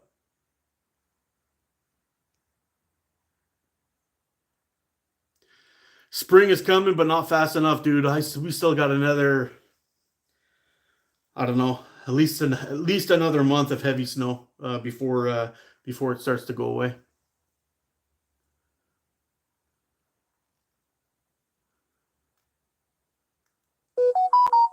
100%, Mikey. 100%. And actually, I'm going to read this out here. Mikey says, if you show somebody who is scared of guns how to use one properly, it seems fear subsides and curiosity takes over. 100%. And in my house, we learned at a pretty young age of gun safety. My dad taught us, and it was very good. A very good education on how they work, and there's really nothing to be feared of something like that if you're responsible. And when my buddy was getting married, we took I got a video actually on Instagram somewhere of me shooting skeet, if you guys ever want to check it out. But we were out there shooting. I hadn't shot a gun in probably 20 something years, and I went out there and killed it. I went like 24 for 24 hits. The only time I ended up missing a shot is when I switched from a semi-automatic shotgun to an over and under. The the guy that was getting me to shoot that one was telling me about how much more expensive and better that gun was, but really I didn't like it. I much preferred the I much preferred the Russian make that a buddy of mine had. Yeah, it held 3 shots, which was our laws up here. You can't put more than 3 shots in there, but we had I had 3 shots in there, and I was just blowing the little bastards up. I was actually letting them go even farther. I was letting them go for a while, even farther, just to make it a little bit more challenging for me. It was a lot of fun. But yeah, on Instagram, that video is up there somewhere if you want to check it out. I'm surprised they didn't make me delete it or take it down, but it was a fun little shoot.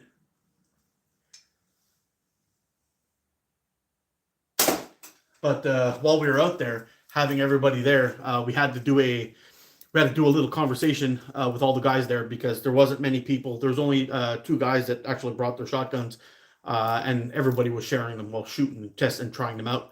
And we basically gave them a little crash course on firearm safety.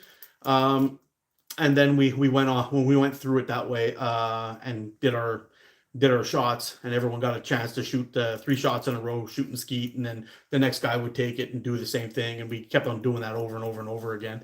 And we ended up spending the whole days just outside shooting guns, and then the whole night's drinking beers once the guns were put away. It was a lot of fun.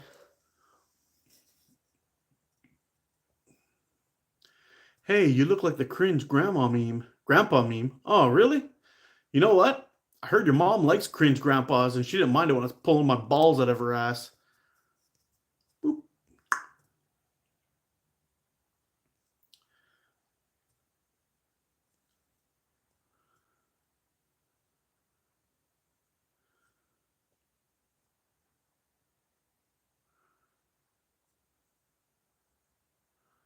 Hey, what's up, Andy?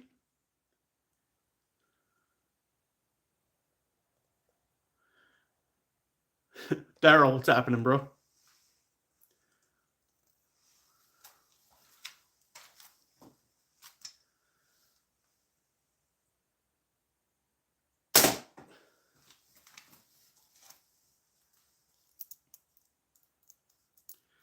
Ouch, nice burn though. You know what? Every now and then, people see my gray hair, my baldingness, all this shit, and they think I'm just some 100-year-old guy that's useless.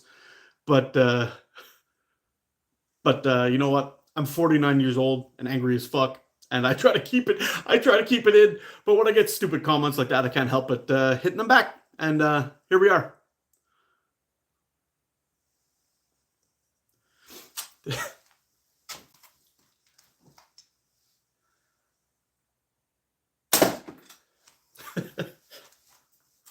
I should probably just delete those people, because I'm sure that maybe some people have their kids watching, and I shouldn't be doing that kind of talk. But sometimes I just can't help it.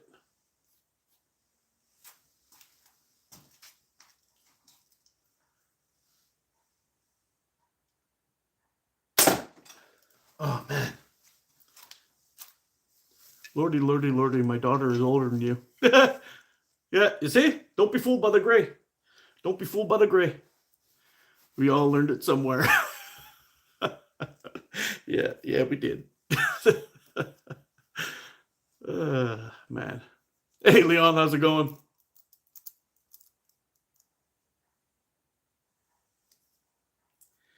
Yeah, 49 years old.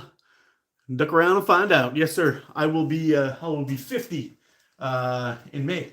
It's coming soon. The big 50, half a century. I'll be officially entering the back nine.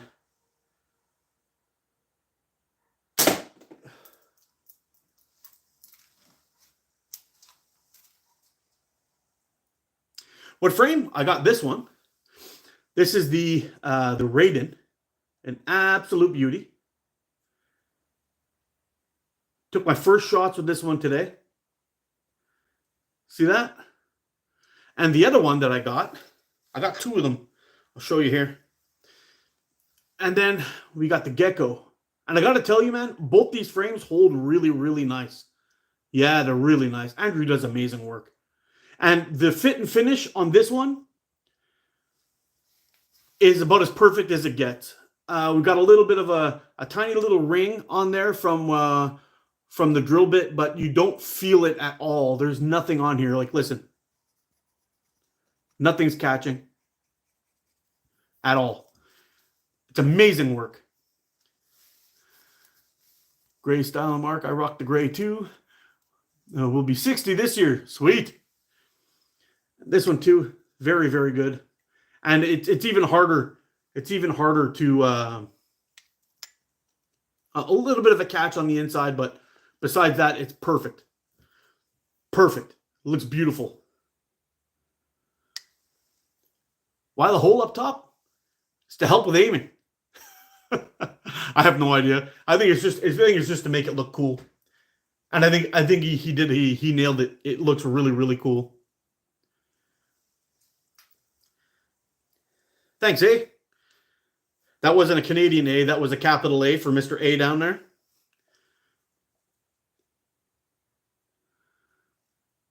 So coin worker could put a finger in it.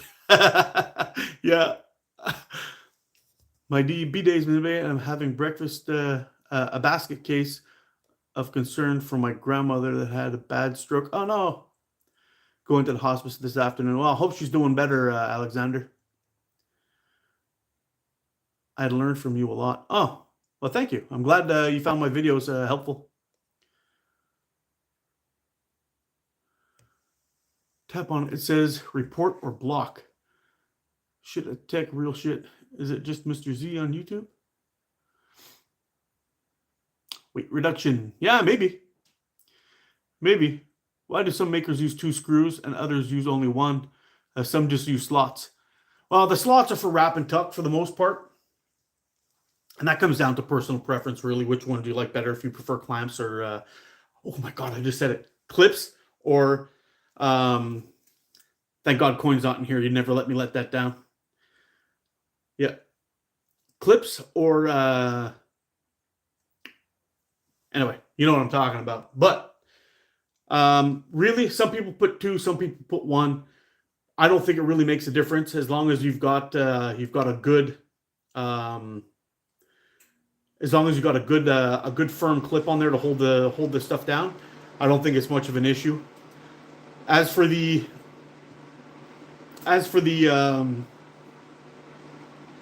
2, I actually prefer the 2 only because when you put your band in, you got 2 little spots to put it in there to make sure it stays nice and even, and that I prefer. Black Pine, what's happening, dude?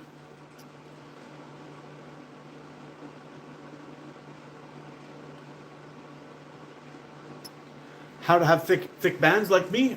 These are not very thick, actually. These are only 0.5 of a millimeter, and I get them from OmegaSlingsUSA.com. My opinion, best bands going out there.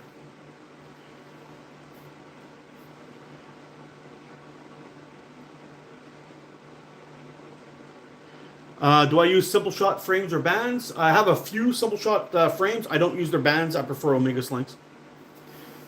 Where do I buy the Gecko? Check out Prime Fork Catapults. I guess it's .com. He has a new website out there. Check him out, and he'll set you up. They might even have them at Omega Slings too. You'd have to ask Mikey if he has them or not.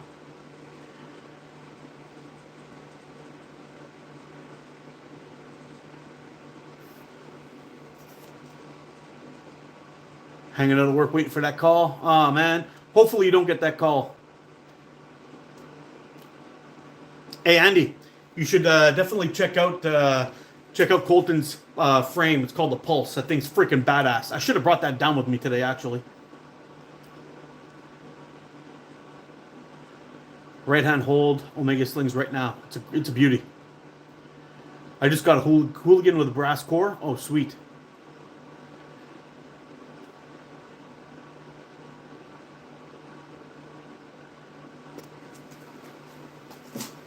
I haven't tried a hooligan yet. I gotta get one of those. They look pretty cool. Oh, there's a hit. Let's switch to the Gecko.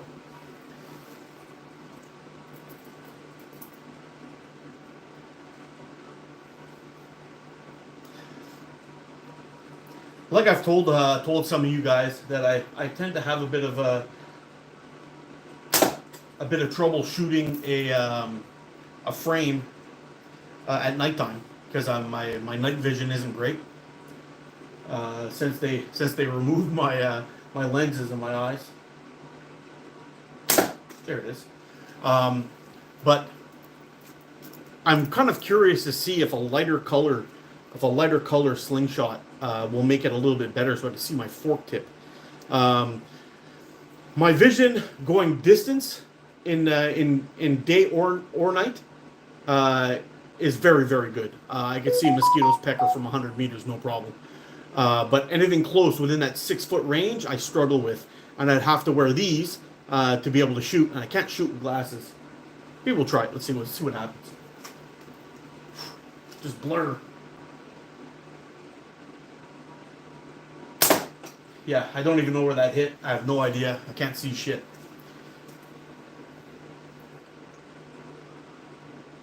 I'm Eastern Standard Time. Will. The pulse is awesome. Yep, it's great slingshot. It's great slingshot. It's nice and thin, and it's kind of weird. When I first held it in my hand, it felt kind of weird. And then as soon as I put some weight on it with the bands, everything kind of, I figured it figured itself out. It was just like, oh, now I get it.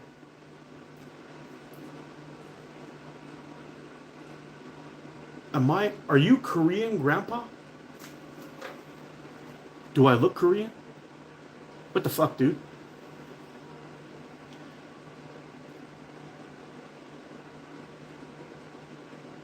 What's everyone's can cut record? My best is 4. Oh yeah, I saw that live, Mikey. That was crazy, dude. I thought it was 4 or 5 that you got. I wasn't sure. I think I missed a shot. I thought it was 4 that you got. I was like, oh, the bastard tied my record. But you know what? I've never gotten anything under 6 with 8mm steel. My best is 4 with 9.5. Oh, got you good.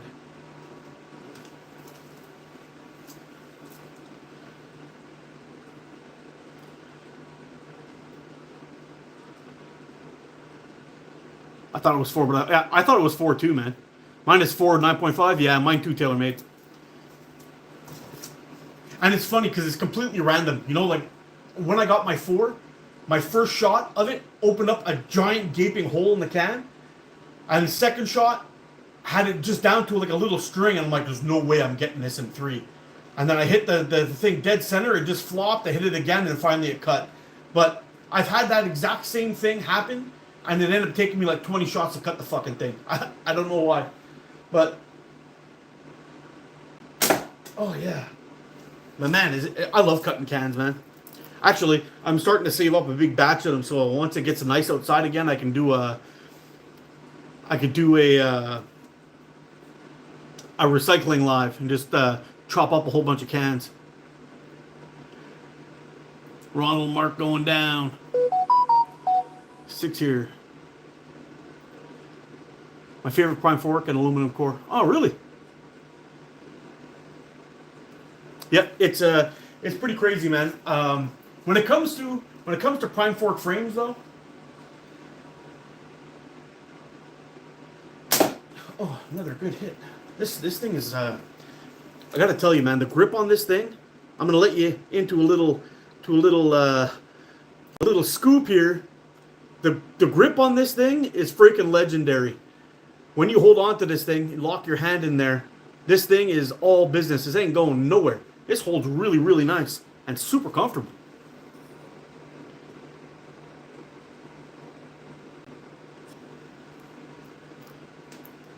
It just would not cut. I've had some crazy things like that, man.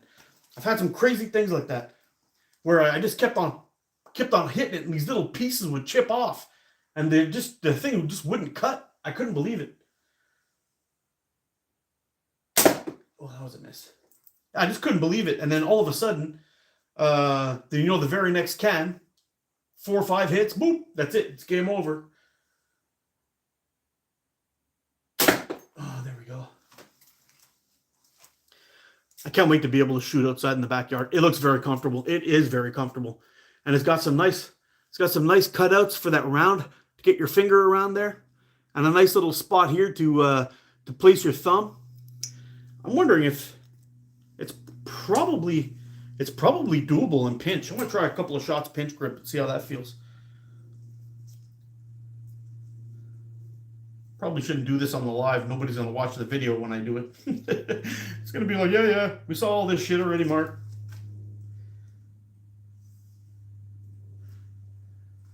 All right, let's see. Pinch grip. A little bit low and left. Weird. All right, let's try that again. Oh. There we go. Got a hit on that. Yeah, definitely doable pinch grip. And it actually even makes the handle part feel a little bit more comfortable, but less comfortable here for me. Interesting.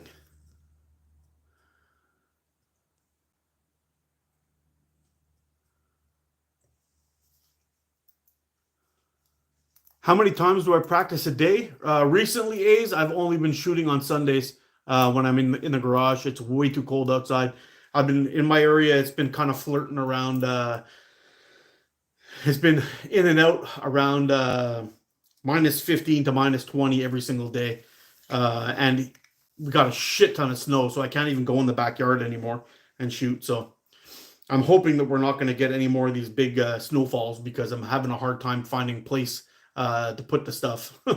I have to really launch it up. I've got a little tree. It's out in my front yard. It's about 10 feet high, and I've got about 7 feet of snow up that tree now. So it's rough. They have one or two of the mini slings.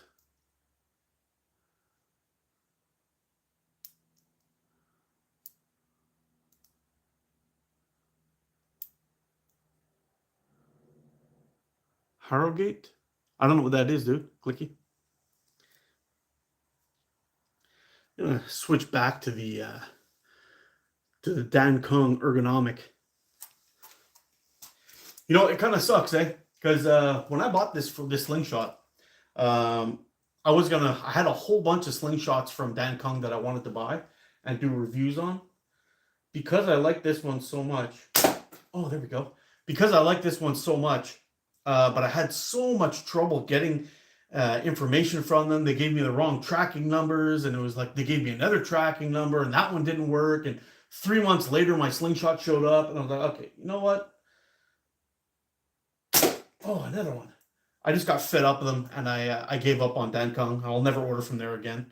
But they came through with everything, so I'll give them that. It's just that they're extremely slow, and their communication skills definitely needed work. I don't know if they fixed those problems or not, but for me, that ship has sailed. But it's a shame because they got a lot of interesting stuff over there. Oh yeah, Dan Kung ergonomic. I've had this guy for quite some time. It's very, very comfortable for a rod style frame.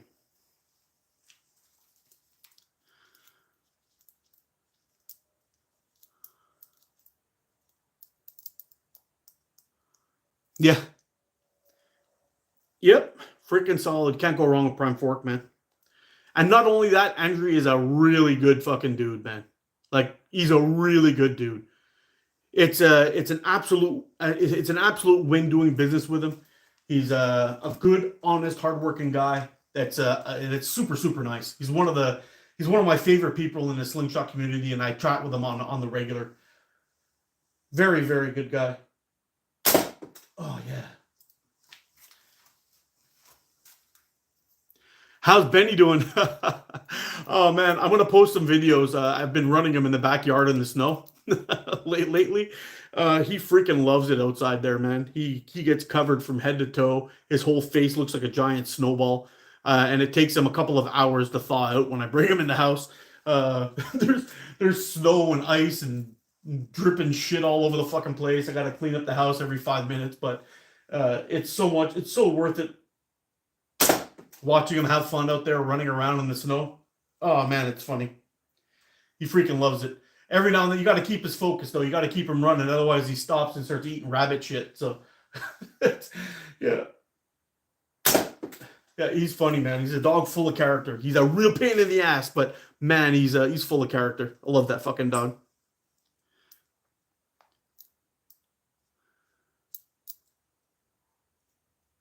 Do I do butterfly shots? I dabble a little bit in butterfly shooting, but I am a short draw shooter. If I'm going to be messing around with two styles, one or two styles, it'll most likely, it's always going to be like 99% short draw. I do have a little bit of fun with long draw. And from time to time, when I'm out cutting cans and that kind of thing, I like to mess around with some long draw from time to time. It's fun. But any kind of precision shooting is going to be short draw. Oh yeah, I do like to shoot. I do like to shoot pickle fork from time to time. I've been working on that, but I haven't done any shooting with pickle fork in a while. So I got to get that dialed in. I just got a nice one from a Cool Hand Luke that was made by, what the freak is his name? Can't remember his name at the moment, but he's a good dude. I'm actually part of his group for pickle shooting, and it's nice. Yeah, splatter targets work great with slingshots. I've been using them for quite a while.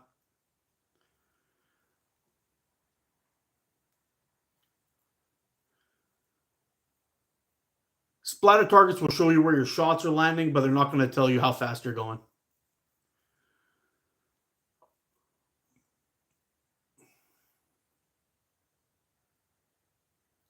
Will you show us your catch box, or is it a barrel? It's a catch box. I'll show it to you. I'll bring it to you.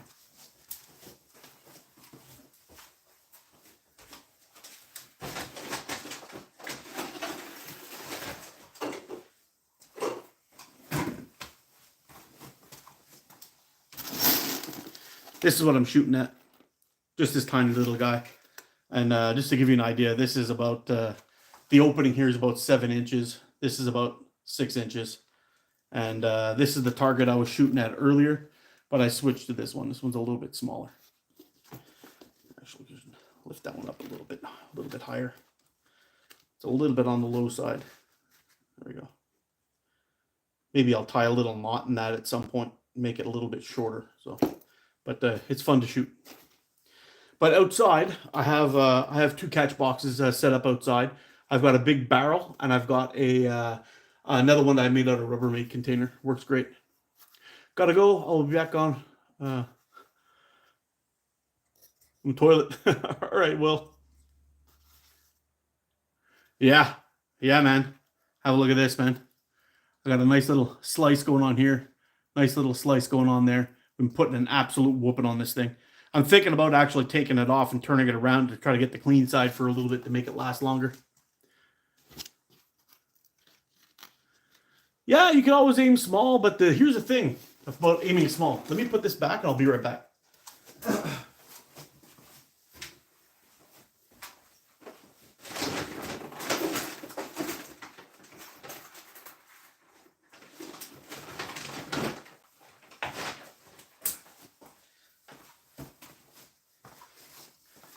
This is why I love this magnet. Boom. There we go. The cool thing about aiming small and shooting small targets all the time is when you're shooting small targets, every now and then you'll shoot small targets. I don't know if this happens to everybody or if it's just me, but when you're shooting small targets and you end up taking a step up and you shoot a larger target, sometimes you miss. And I have a theory on that. I think sometimes it's got something to do with you're so used to aiming in on that tiny little target, and you're working on it and you're trying to figure it out and you're dialing it in. But when you get to a bigger target, you get lazy. And sometimes you'll be shooting that little precise target, hitting 10, 12 in a row, and you're like, oh man, I'm killing it. And you go to shoot a 60 and you miss. It's like, what the hell? You know? And it's funny because when I was having that round robin or that game of a horse with the coin worker, he kept on getting me to shoot the 2.5 and I was nailing it. But every time I went up to shoot the 40, I'd miss. And it was just weird. I was so dialed in on that little one, always shooting at that same spot. So really, I think the best thing to do when you're out practicing is shoot a number of different targets and try to use that big target, but only focus in on one tiny spot of it. And that makes a big difference.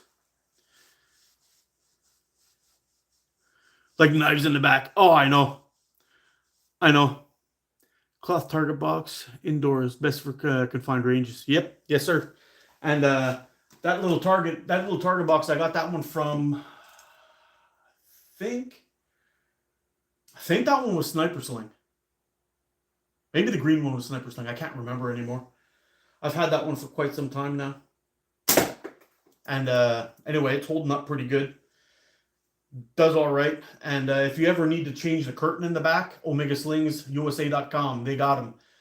You can get them, chop them up a little bit, make them a little bit smaller, and fit them in there. Make a whole bunch of them out of a big sheet, which is what I did last time. Or you can make your own target and buy the one for the size for the spin trap. Cut those ones up for those smaller targets. But there's a size for every single size that you need, and that'll definitely do it. In my last target box catch box build for my big barrel and for my other one, I replaced them both with Omega Slings target box curtains. I don't know what you call them, but catch box curtains, and they're still going in. I've got about a year of shooting on them, and they're still going strong. The trick, oh man, the trick to keeping your slingshot curtain going is don't have contact with it on the side of your barrel or your target box, and don't have contact with it at the bottom. It needs to move freely. So as your shot hits it, it'll go yoop and swing back down and let it come down. If there's weight when you're shooting at it, all that friction comes in from the ball and starts chewing it up.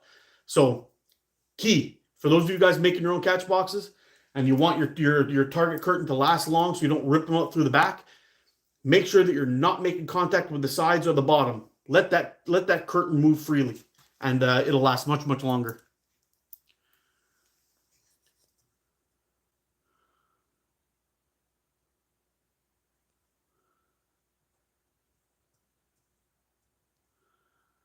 I'm not the best shot under pressure for sure. Yeah, I don't think I will be either. Mikey, no joke. I don't think I will be. We'll see. I'm so used to shooting by myself, I never get to shoot with other people. So we'll see how it goes.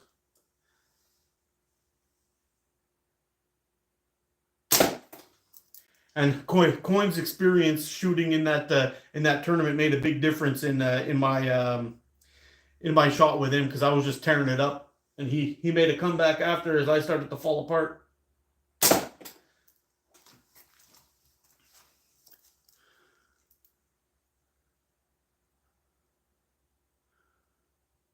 I put strips of fire hose hanging on my barrel. Wow.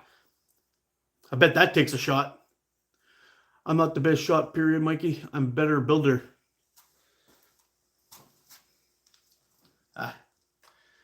It doesn't really matter how good or bad you are. It's really all about the fun anyway. You know, it's not like we're making millions shooting slingshots, you know, living the life of some rock star. Being a slingshot shooter, that's definitely for sure not the case. So it's more important for us is to get out and have some fun. I think the bragging rights of having, oh man, kicking that thing's ass. I think the bragging rights of a slingshot shooter can only go so far.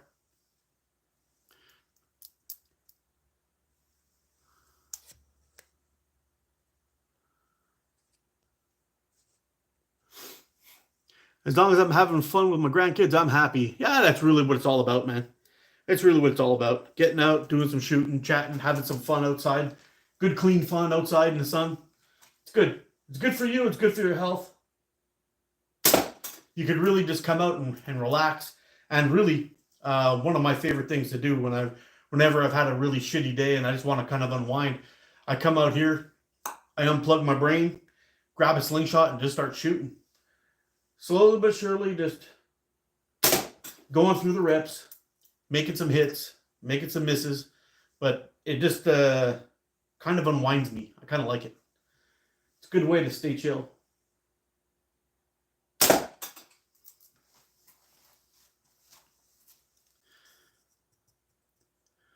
Does the band hurt my hand when it snaps? It doesn't really hit me at all. Have fun, boys. Great strive to be good shot.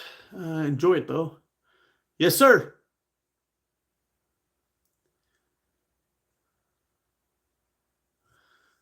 The band doesn't really hit my hand. As long as you don't overpower your bands, you usually won't have any hand slap. Some of those people who shoot long draw will get a little bit more hand slap. But yeah. Best ammo and band combo for hunting. Well, in my opinion, if you're going through that, there's a good calculator that you can get your hands on. That'll give you joules, how many joules, and it'll tell you. There's a thing for hunting that'll tell you how many joules you need to take certain game. It is a ballpark figure for the most part, but it will definitely get you dialed in on what you need. And if you have a chronograph and you're able to shoot, like say for a 9.5 millimeter steel, if you're able to shoot that around 250 to 275 feet per second, you've got plenty enough zip on that to drop a rabbit or a bird. And the same thing kind of goes for 11 mil steel. If you're able to get that thing going around 230, 240 feet per second, you've got plenty enough zip on that to drop a critter. So the more impact you can make, the better. There are people that are going to tell you they can take out animals with 8 mil steel, and it's absolutely true. I have to say that regardless of what you're shooting or what bands you're shooting or what ammo you're shooting, shot placement is key. So just make sure that you can get a decent speed with the ammo that you're using that still keeps the draw weight enough that it'll keep you accurate. So in my case, I don't like my draw weights to be much higher than 9 pounds, 10 pounds max. And when I'm shooting 9 mil steel, I usually take a speed like that where I can get it around 270, 275 feet per second, which is plenty of zip. You're ripping it right through steel cans and all that stuff. So that's pretty much all I got to say about that. Really, you can get those combos to work with just about any band that you like. You just need to find a band that you like, an elastic that you like, that'll give you the lightest draw but give you the best speed that you can figure out at that. So that's that. If that makes any sense to anybody. I know it's kind of a long-winded answer, but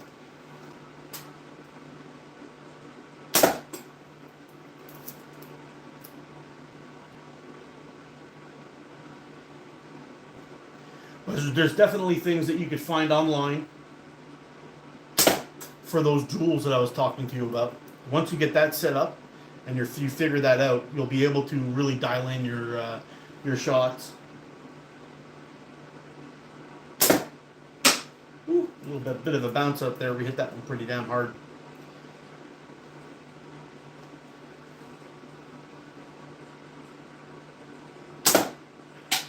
Shooting a little bit to the right all of a sudden. Could be I'm starting to wander on my yeah, there we go.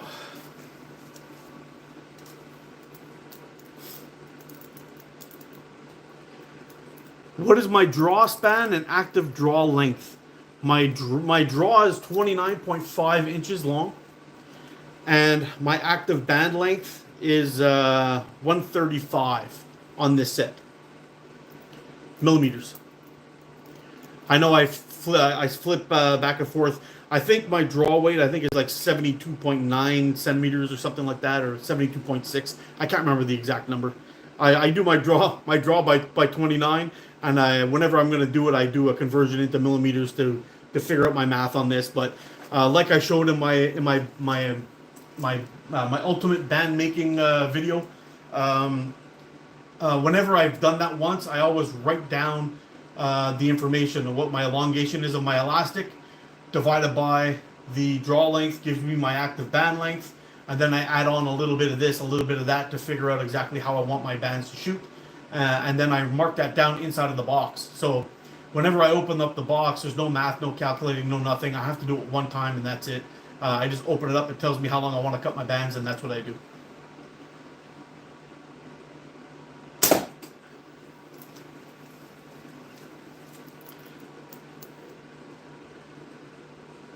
It is different for each person. Everybody's got a different draw length and all that stuff.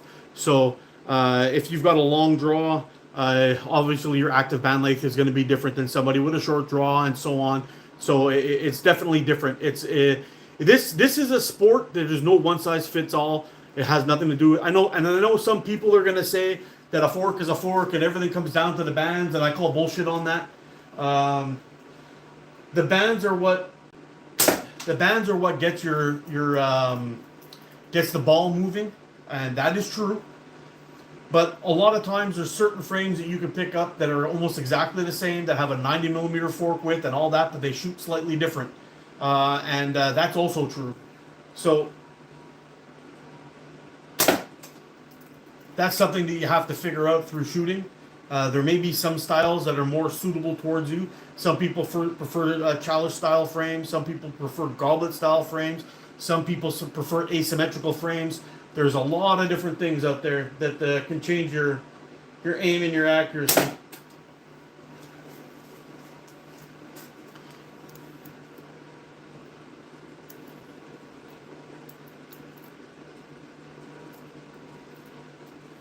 Do we have some trolls popping in?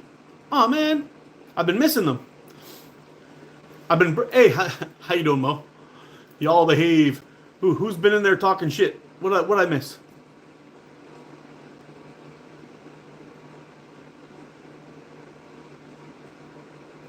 How's it going, Geth? Divine Crystal, what did I miss from Divine Crystal? How long do the bands last? It kind of varies from I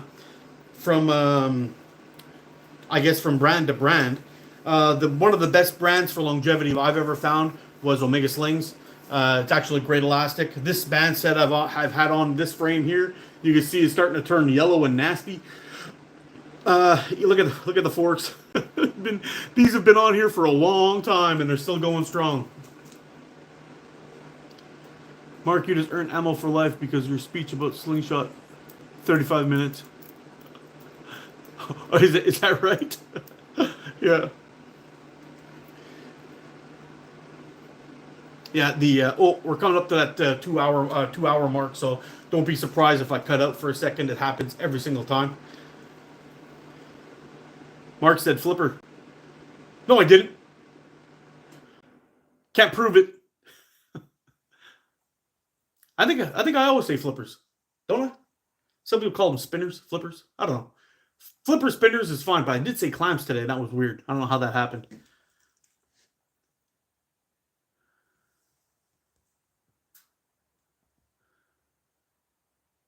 Yeah, they really do. Deep down a rabbit hole. There we go. It happened again. Yeah. Half a real battery. Don't forget how to use inches.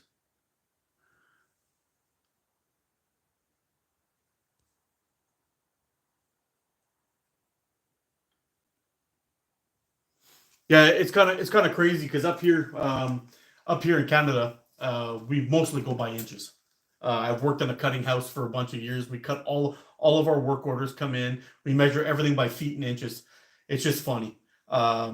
We did get educated in the metric system as well in school, so we learned both imperial and metric. But it's kind of weird when it comes to slingshots. I'm all about the millimeters, all of it. And I know people get pissed off because up in Canada too, we used to use Fahrenheit, just like the US, and we still kind of do. So when somebody asks me how hot it is, oh, it's like 80 degrees today. Or, well, how hot is it? Oh, it's like 36 degrees today. Huh? What the fuck?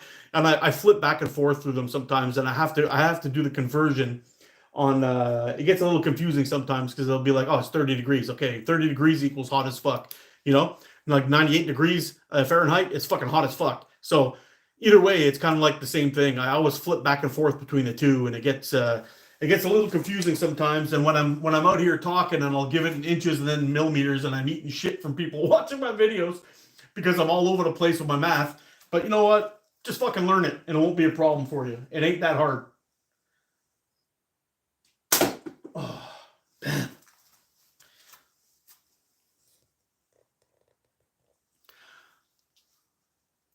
Are those Walmart slingshots a good starter, or do you have a preferred vendor? Yeah, I do, Divine. If you're looking for a slingshot to get started, I highly recommend checking out OmegaSlingsUSA.com. Check them out. They've got a bunch of starter kits there for you. If you're in the UK, you might want to go to Wasp slingshots. They're also very, very good. They've got a lot of starter kits for those as well. But definitely check out OmegaSlingsUSA.com. I believe Mikey's in the chat. If you have any questions, he can set you up on where to go and what to check out. But I would stay away from those Walmart slingshots. I believe those are, you talk about the wrist rocket style. You'll definitely get much better accuracy, speed, and everything all the way around with something like this than you will with one of those wrist rocket style frames, in my opinion.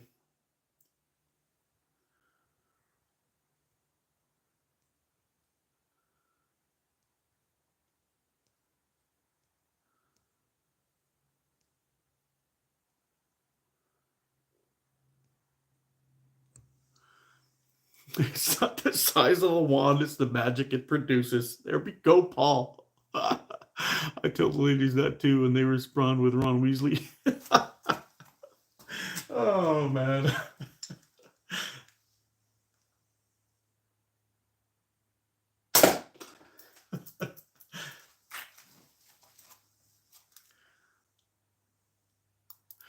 Hey, Mikey, post up Omega, or somebody in the chat anyway, post up Omega's store link. Woo. Yep. Running a little bit low on the brain juice. I'm all out of coffee too. It sucks. There we go. Thank you, Ropa. Let's pin that to the top. Boom. There we go. For all things slings, check out OmegaSlingsUSA.com. That's where all the goodness is.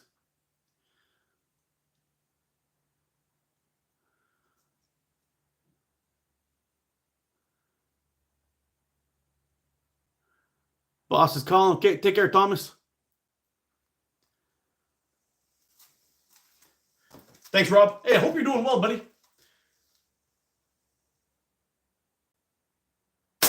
Oh, yeah. Robert on the quick draw. Yeah, I know. That's crazy. Speaking of hats.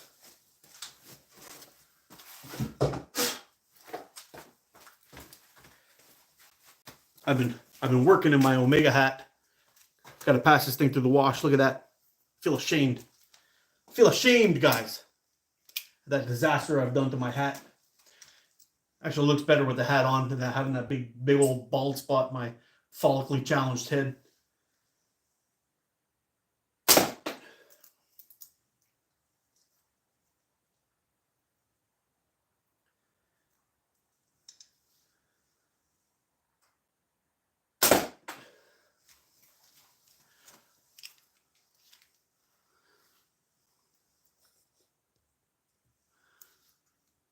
Finish up some laminate flooring in my new place. Nice. What am I shooting at? I'm shooting at a ton. Here, I'll bring you on. I'll bring you on down there to give you a look. Hang on a second here. Let's get you off. My garage is a giant freaking mess, so I don't want to show you too much of it. We'll just show you the target. There we go. There we go. That's what I'm shooting at. This little fella here. It's about the size of my fingernail, I guess. Yeah, it's tiny. And we were shooting at this when we were starting off, which is about the size of my thumb. Yeah. It's not a giant target, or it's not a super tiny target, but it's pretty damn small. It's not like cutting cards or anything. But it's a fun little thing to shoot at. You need a flat cap. No. We don't do flat caps. You talk about those ones that go like this? This is even enough curve for me. What I used to do is I used to set up a ball inside, and I would put elastics on it for weeks and steam it so it gets nice and hot, and it would stay like that. All these new baseball caps, they all end up going, and I can't do that. No flat caps for this guy.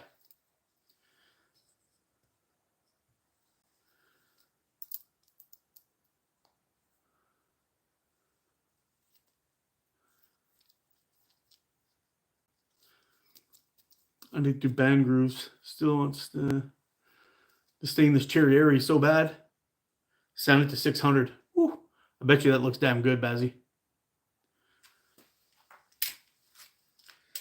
Yep, but that's that tiny little target's what we've been shooting at for the last hour or so. We're putting some pretty damn good hits on it. I'm probably about 50% at this point on that little guy.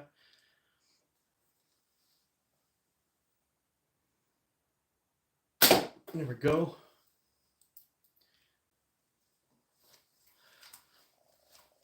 I want to really do a big overhaul in the backyard this year.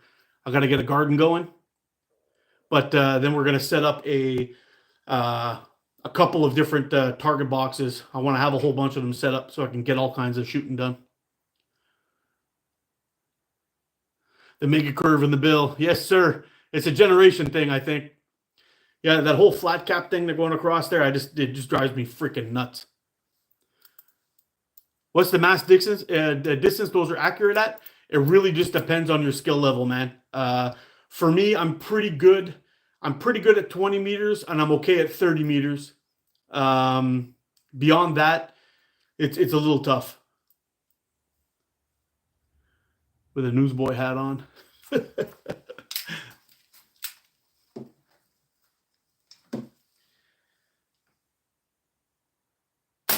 Newsboy hat. Is that one of those Peaky Blinder looking hats? Is that what you're talking about?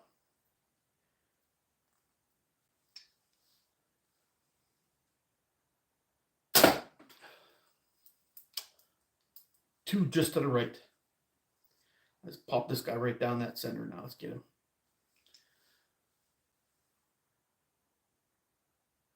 There we go.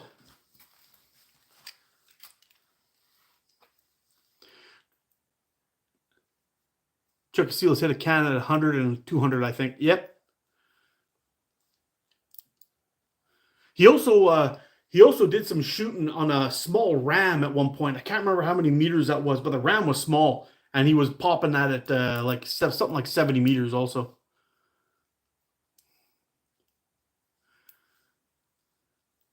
Wife may know him as Tam.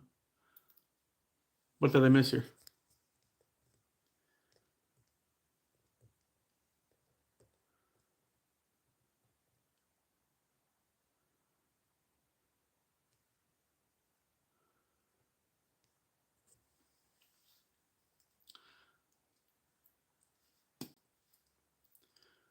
Pranjal, how you doing, buddy?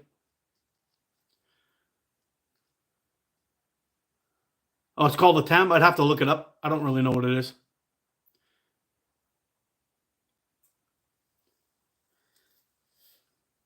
My wife would probably know what it is, actually. A little Scott in her.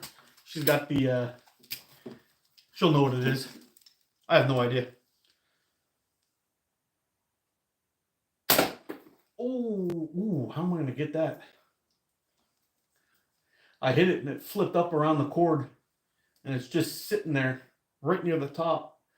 I don't know if I can get that and not break it. Let's try. Okay, that was a little low.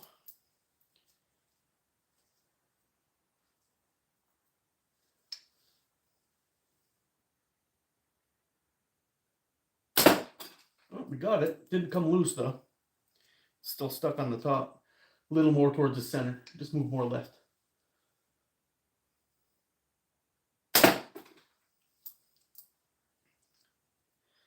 Let's try one more and we'll get back to the chat.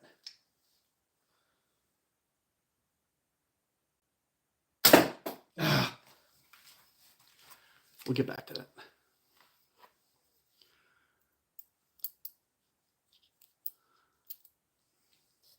Now, it's going to be pretty fun. Pretty fun to get back to work on these things. I got to get that frame done for shades, and then we're gonna have a couple of others I got to figure out, and I want to get that other Avro, that one that chopped my finger up. I want to get that one finished. I want to be able to shoot that one. I got some blood in the game on that one, so see if we can get that fixed, and it'll be an ATO slingshot.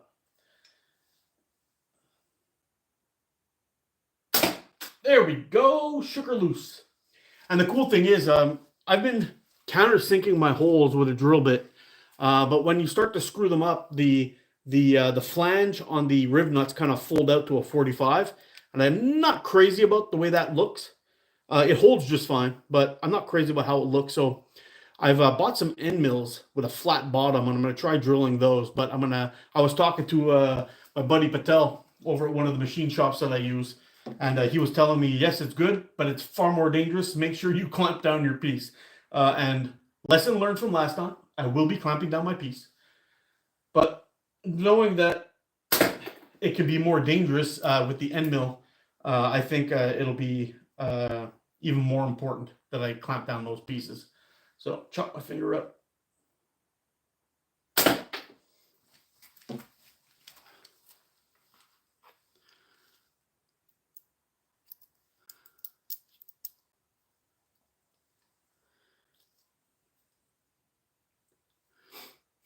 No, he didn't win another frame. I was in the middle of a build, and he wanted it, so he got it.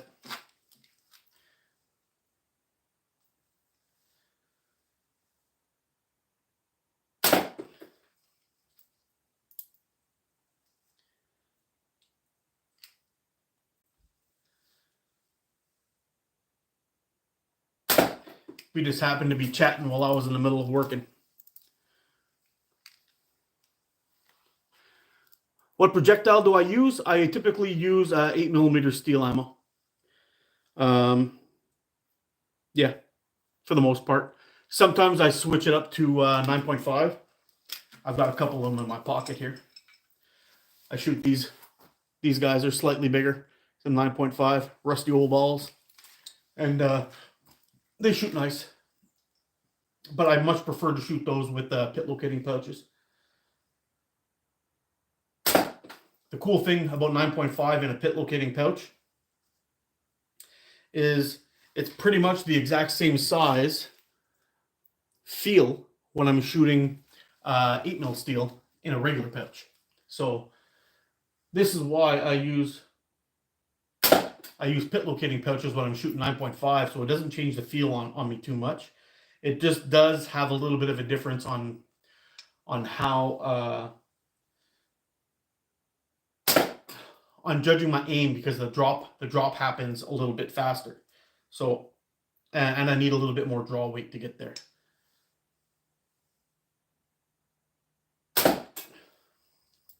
It's 2 in a row on that little yellow ball. I gotta tell you what though, having that yellow ball with that little ring on it and putting a zip tie on the whatever it is you want to tie it to, it actually works pretty good, man. I've hit that thing quite a few times. It gets a good reaction. There's 3 in a row. Gives a good reaction, flops around a little bit, and I don't know, feels pretty good. Oh, 4 in a row and on the wiggle. Man, I gotta clean this garage up so I can turn this thing around. I wish I could find a way to hook it up somewhere. I don't know, somewhere along the wall here where you guys could still see it. See me shoot from here. 5 in a row. That's nuts. See if we can get one more. Got a good bounce going there. Yep, hit it again. Fucking love the Avro, man. I'm telling you.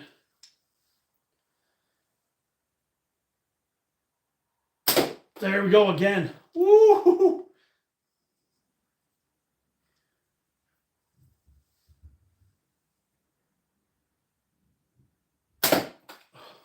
I'm going to go for 10.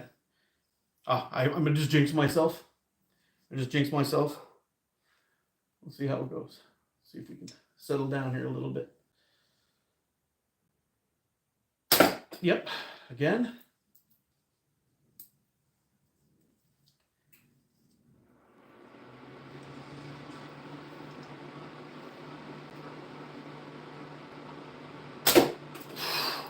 I think that's 10. I kind of lost count. But that's another hit in a row.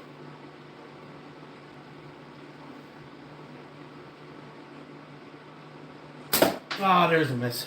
Fuck. Alright, not too bad.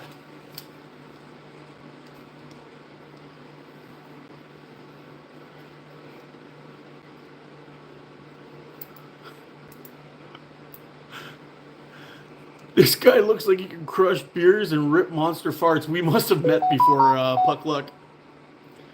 At count of 14. I don't know. I think it was around 10, maybe. I don't know. The most common mistakes you've seen experienced slingshot shooters make, and how do you recommend overcoming them or reach a professional level? For me, for myself, I think the biggest mistake that I've made that causes problems is really long shooting sessions. Is probably the biggest issue I've had. When you're shooting long shooting sessions, and you're just going in and you're getting that rapid fire of shooting, and you're just kind of going. After a while, you stop. You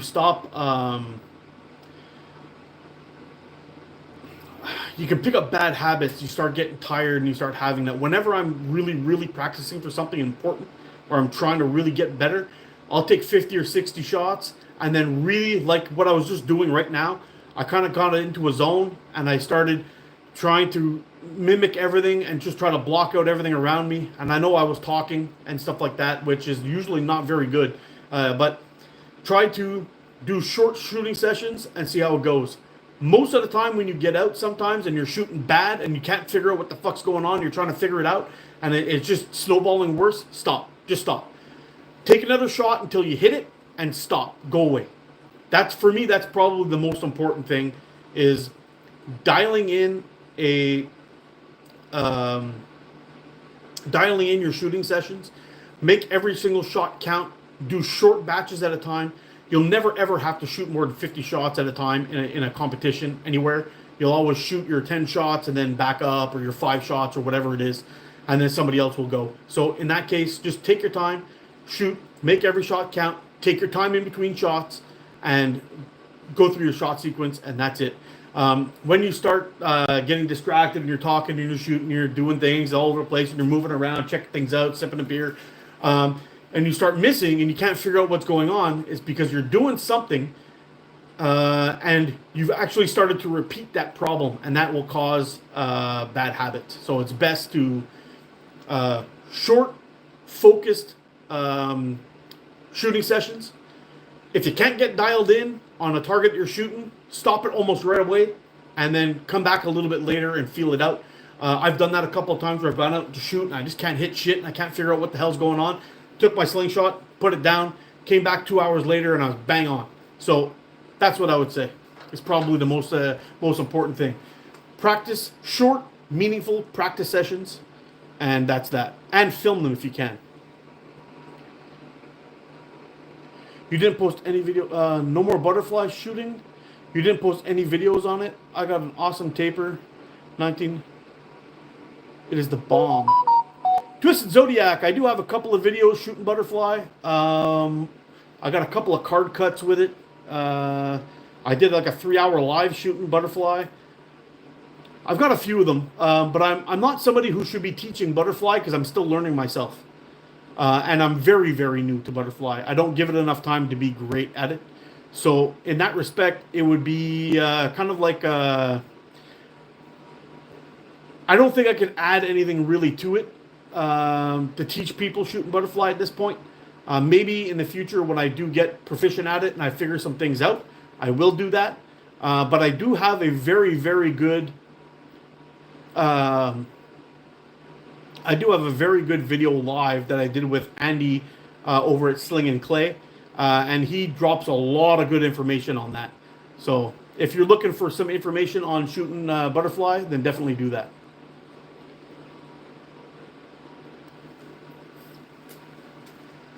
But for the most part, I am a short draw shooter. So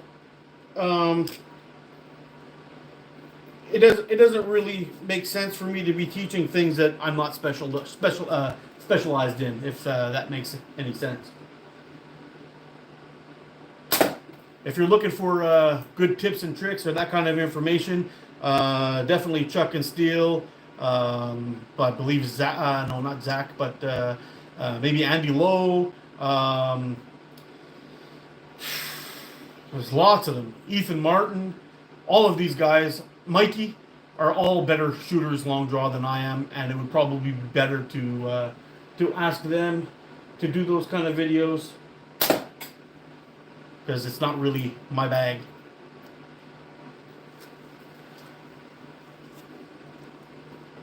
But I will be doing some more long draw shooting in the future. I just won't be teaching people how to do it.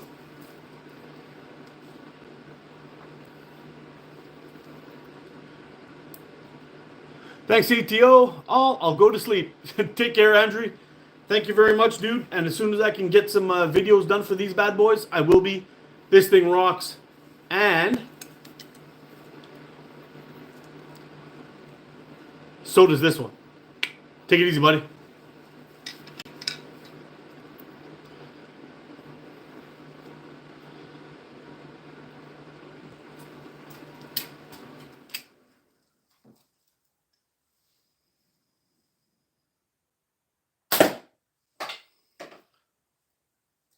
I'll tell you what, though, this 0.45 Omega slings, it's definitely brings the heat. There's still some good bands, let me tell you. They're sending them in there pretty hot. That little thing I get and bounce out sometimes when I miss. Got 2 more shots before I gotta reload.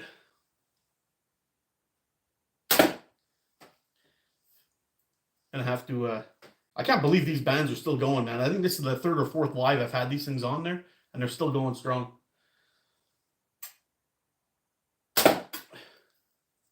For sure, I got 100 shots through these guys today.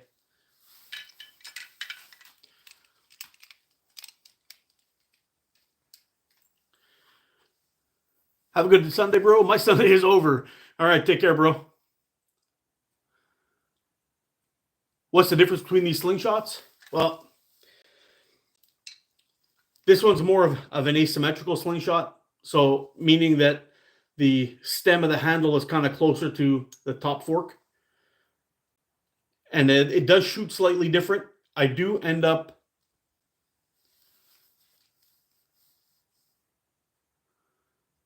You're summoning the snap demons. Yeah, maybe. Maybe, but I mean... We've got... No nicks, chips, scuffs, or scratches in them yet. They're looking kind of gross, like something pissed on them, but they're doing good. They're holding up. So, what's the difference between the frames? So this was an asymmetrical frame. I do find that sometimes asymmetrical frames tend to shoot slightly lower for me from the way I anchor and the way I hold them, but not much of an issue. It's very, very comfortable, stable in the hand, which is pretty nice. It's also a 90 millimeter fork width, which is what I like. This one is a symmetrical frame, so meaning that the stem comes right down the center, and the forks are equal distance from the center. I tend to shoot this guy point on, really, really nice. Shoots great, holds great, not a problem with it at all. Really, there's not much of a difference between the two in performance, I don't think. But you see, let's see if I can get this shown for you here. There's a slight difference in the cups. So you can see this one here, there's probably about 1 millimeter on top and 1 millimeter on the bottom. So probably these forks are slightly larger than these forks. But besides that, there's not that much difference. Do I have a preferred pouch? Today I shot 3 different pouches. I shot the Omega Slings pouch. I really like these because they're really light. And they've got a nice cushion to them, so when you're holding the ball, it's pretty comfortable. And there's just enough grip on them to hold on to it without having to get a death grip. I can hold on to it nicely, and they kind of slip out of my hand pretty decent. This one here is a goat leather pouch, which is also very soft and supple. It has the same kind of characteristics as the microfiber ones. It's kind of soft and cushiony. It's got just enough grip on the backside to get you to hold on to it nicely without having to put a death grip on it. So in that respect, they're pretty similar, except for this one is slightly heavier, which reduces your speed a little bit. Something to think about. So on the Avro, where did the Avro go? Or did I already pull out the Avro? I showed you the Avro. Yeah. So on the Dankung, I have a kangaroo leather pouch made by my buddy Wes. This one's a little bit more firm and a little bit more hard, so it feels different. It feels different when you're holding on to it. But the more you use these, the more they break in and the more comfortable they become. The one thing I've just had a little bit of fun with is once they really start to soften up, they become really nice. But on the back side of this, it's got a little bit of roughness to it. Again, gives you enough grip. Probably less grip than the other two, but it gives you enough grip to get a good pull on it. For the longest time, I shot kangaroo leather pouches. I am slowly but surely kind of switching over to the microfiber ones. If I had to choose between the microfiber and the leather, I don't know. I'm kind of in between pouches at this point, but I really like this one. This is a beautiful pouch made by my buddy Gasper, and this one is very nice. They shoot quite well. I kind of like them. I didn't like the microfiber pouches for the longest time because I found they stretched out too much. But these ones seem to hang in long enough to get a lot of good shots out of them. ATO, have you ever gotten into slings like the rock thrower? Just spent a few hours chucking rocks into a lake. Rip roaring good time. Yeah, I've got a sling made by Blind Squirrel Rock Chucker. I use it with tennis balls and I play with my dog with it. I just let him rip. It's a lot of fun. That's another thing though that also takes time to really get dialed in and shoot really well. But so far I'm having a lot of fun with it. Gustavo, how you doing, buddy? I know, Twisted Zodiac, you were kind of looking for a more specific answer, but anyway, it is what it is. I'm kind of in between, so I think for the most part, I mostly shoot these microfiber pouches from Omega Slings. I really do like them. They're quite nice. They shoot well. They're very cheap. And they give me a nice release, and I do some of my best shooting with them. So in that case, I'd probably say I shoot this style of pouch. There was another one that kind of what started me switching from regular pouches to one of these is it was these old Celtic Caddy ones. I got those. They came in. I started shooting with those a little bit, and I was kind of like, ooh, you know what? This is nice enough for me to want to switch over from leather to microfiber. I think the price and everything is kind of bang on in that case. And I think in the future, I would love to get a batch of pouches like this made up with ATO goodie, ATO's logo on them. It would be really cool if I find that. They call that a shepherd sling. Yes, sir.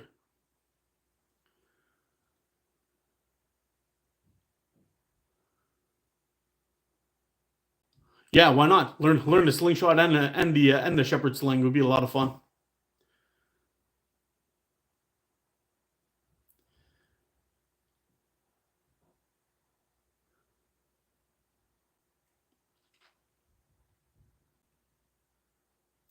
And also pig a wolf or two. Yeah, let me tell you, a coyote will turn around and run real quick if you whack him in the ass with one of those things with a good stone in there.